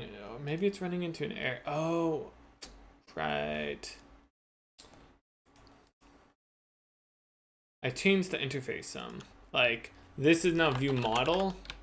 That's probably one of the big problems with it. This was our example UI. So let's go ahead and get that working again.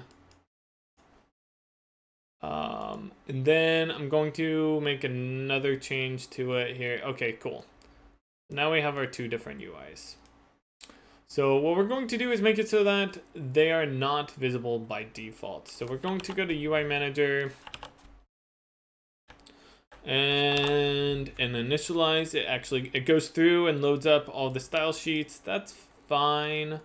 But what we want to do is say, hey, whenever you load a view, if view, let's set the view to be, I think it's like is visible, or no, set visible to false.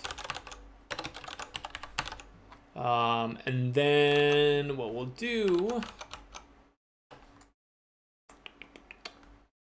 and here, we'll just get it like, this is fine.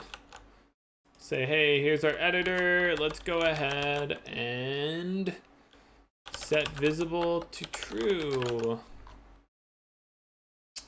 And yeah, we have our editor. Like, it's always going to be valid. If it's not, then we'll crash. That's fine. That means that it's not able to load the UI, whatever. Like, maybe I'll put in assert or something. Well, we should put an assert inside of the get function, honestly. Maybe I'll do that.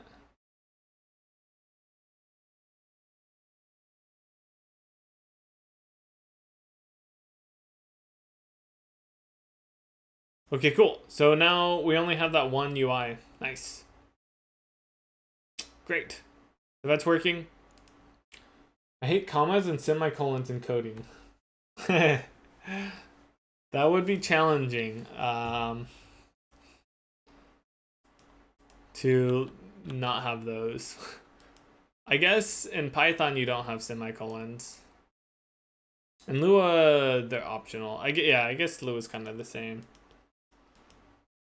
Let's go to the get function. Assert that mViews contains the view ID dot value. Okay.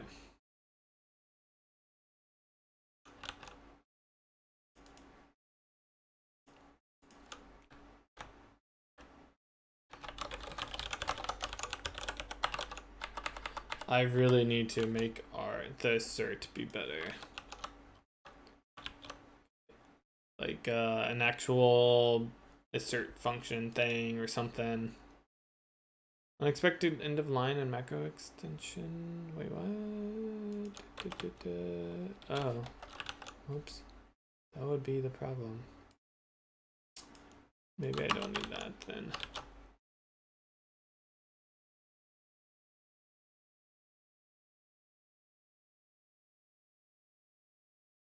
Okay, cool. Yeah, I code in Lua and JScript. Okay, gotcha. I mean, if you're using an editor, some IDE, then it's usually pretty obvious if you have forgotten a semicolon. You know, it will yell at you, hey, this is not going to work. This is the line, and you can usually see that it's a problem. Okay, cool. So that's working. Looks good. The one thing that I want to now look at is let's run the Siege demo, which should still work. Oh no. Oh wait, it is working. Okay, cool. I thought it was broken. There's no, oh yeah, that's right. The UI is not visible. Right.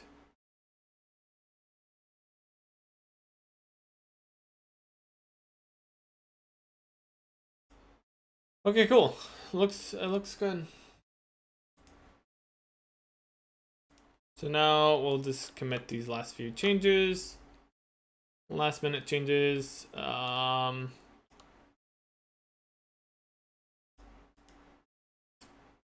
Yeah.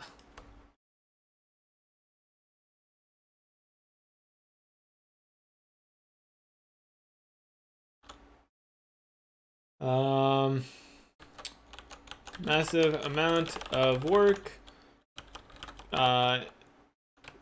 on particle editor. Bam. All right, we can commit all of those now. All of those changes. Water physics, yeah, just throwing that out there, you know, showing off the water physics, water simulation.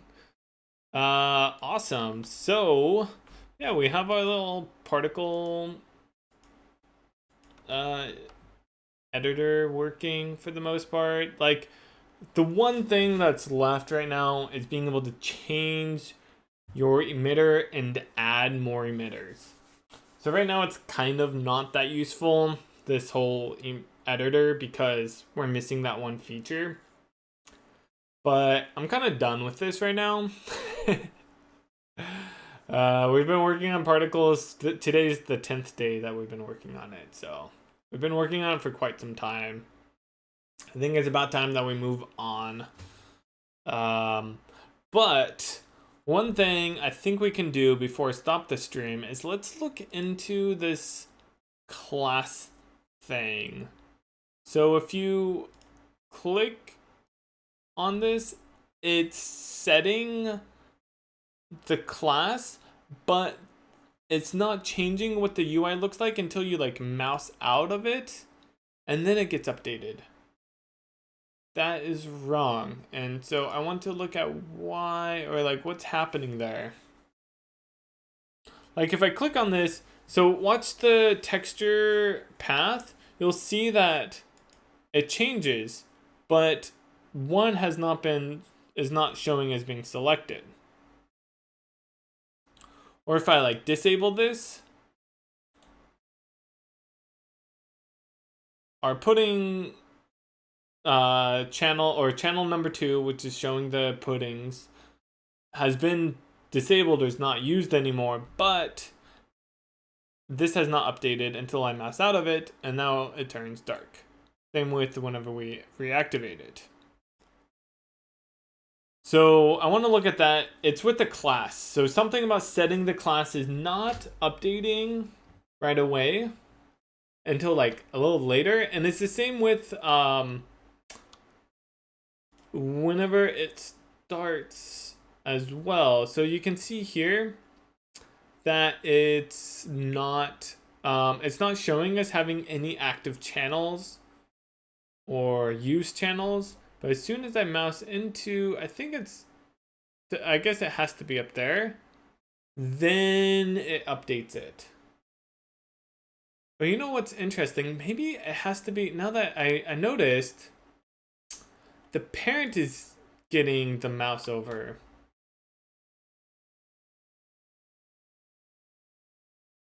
Yeah. So maybe that's the problem. Let's go look at this code and figure out what it's doing. So we'll look at UI, or let's look at view.cpp to start with. Maybe needs redraw. Like I would think that this would get set. The needs redraw. No, I don't know about that actually. Handle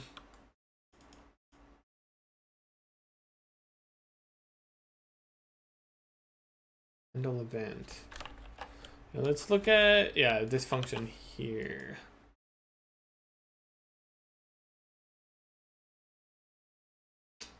So it's the mouse over. Unactivate, mouse over. I was thinking maybe it's the mouse over that's causing it to highlight it, or I don't know, something along those lines. You know, the state changes, and then that's causing it to say that it's dirty. The thing is that whenever I set the class, we say that the class is dirty, you know, here.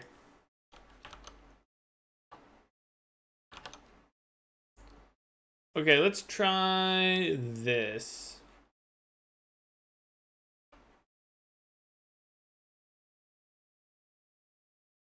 What is the extension called where you can search for class names? Oh, that's with Visual Assist.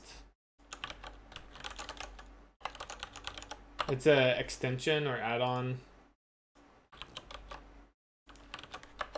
There you go. They have a bunch of little cool features like that. So you can search for symbols nicely. Visual Studio might have something like that. I don't know. I just use Visual Assist stuff. So if I'm looking for like the element, group, update function, I can find it there. Or if I'm just looking for update, I can see all the update things. Or maybe we want like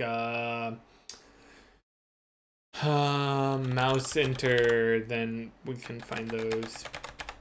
So that's for symbols, and then files is pretty similar. Yeah. Yeah, I've used Visual Assist for about 10 years now. It's pretty nice. Okay, so here we are setting the class. So let's actually just skip over that for now. And what I want to do is see, is it even telling us that we would need to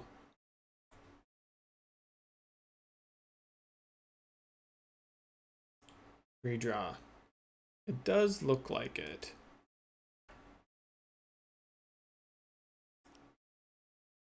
So what is it about that? Okay, so let's click. So we set the class. So here we're changing the class.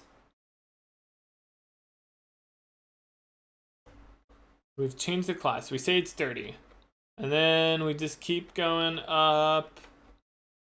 Now we're at dirty here. It says that it needs a redraw and should trigger mouse move.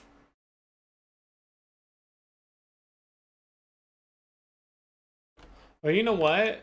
I think I might know what the problem is. I think that I'm not telling it that it needs to re-update. Isn't there like a set state? So let's go to set state. Update style. There we go. Okay, that's my problem. That's my problem. Okay, we got it. We got it. So I need to say update style whenever we set the class. I think that will fix it.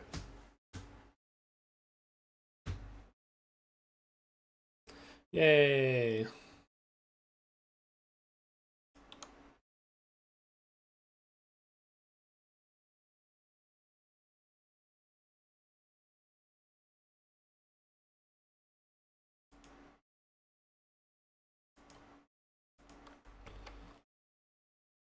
Nice. Awesome. Oh, that feels so much better.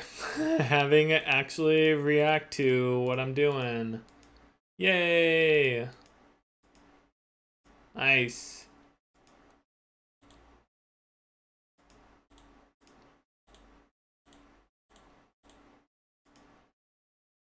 Looks good.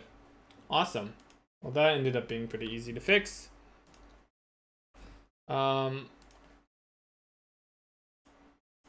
So update style, update element styling when changing the class, changing its class, yeah. Awesome. Well, so yeah, we still have the emitter selection thing, adding, removing, selecting, changing the emitter. I don't really want to do that. I'm like done with particles, to be honest. I'll come back to it in the future and we'll just clean that up a little bit. Overall though, particles seem to be pretty good. Seems like it's working well. So yeah, let's go ahead and mark this as being done, or at least like prototyped, you know. Nothing is ever really done. I don't know. Like, nothing is ever really done. I don't know what the difference is between prototyped and completed. I guess it's like, prototyped means that I have something implemented, where completed is I have something implemented and I think I won't have to go back to it, but I probably will. So yeah, the next thing up on the list is camera. And so that's just going to be looking at just like setting up the viewport, making it so that we can move the viewport around. So we can like, what would be really cool is to be able to like zoom in and out, as well as just moving the camera period. We'll start with being able to move it, and then we can, look at also being able to zoom in and out. So I don't anticipate that taking too much time. Maybe 1 day, 2 days, I would say is max, probably, unless I run into something. I don't know. I haven't looked at it too much. I do kind of actually need to research it a little bit more. And then once we do that, we can look at the physics and I think we'll do physics next. I think so. After camera.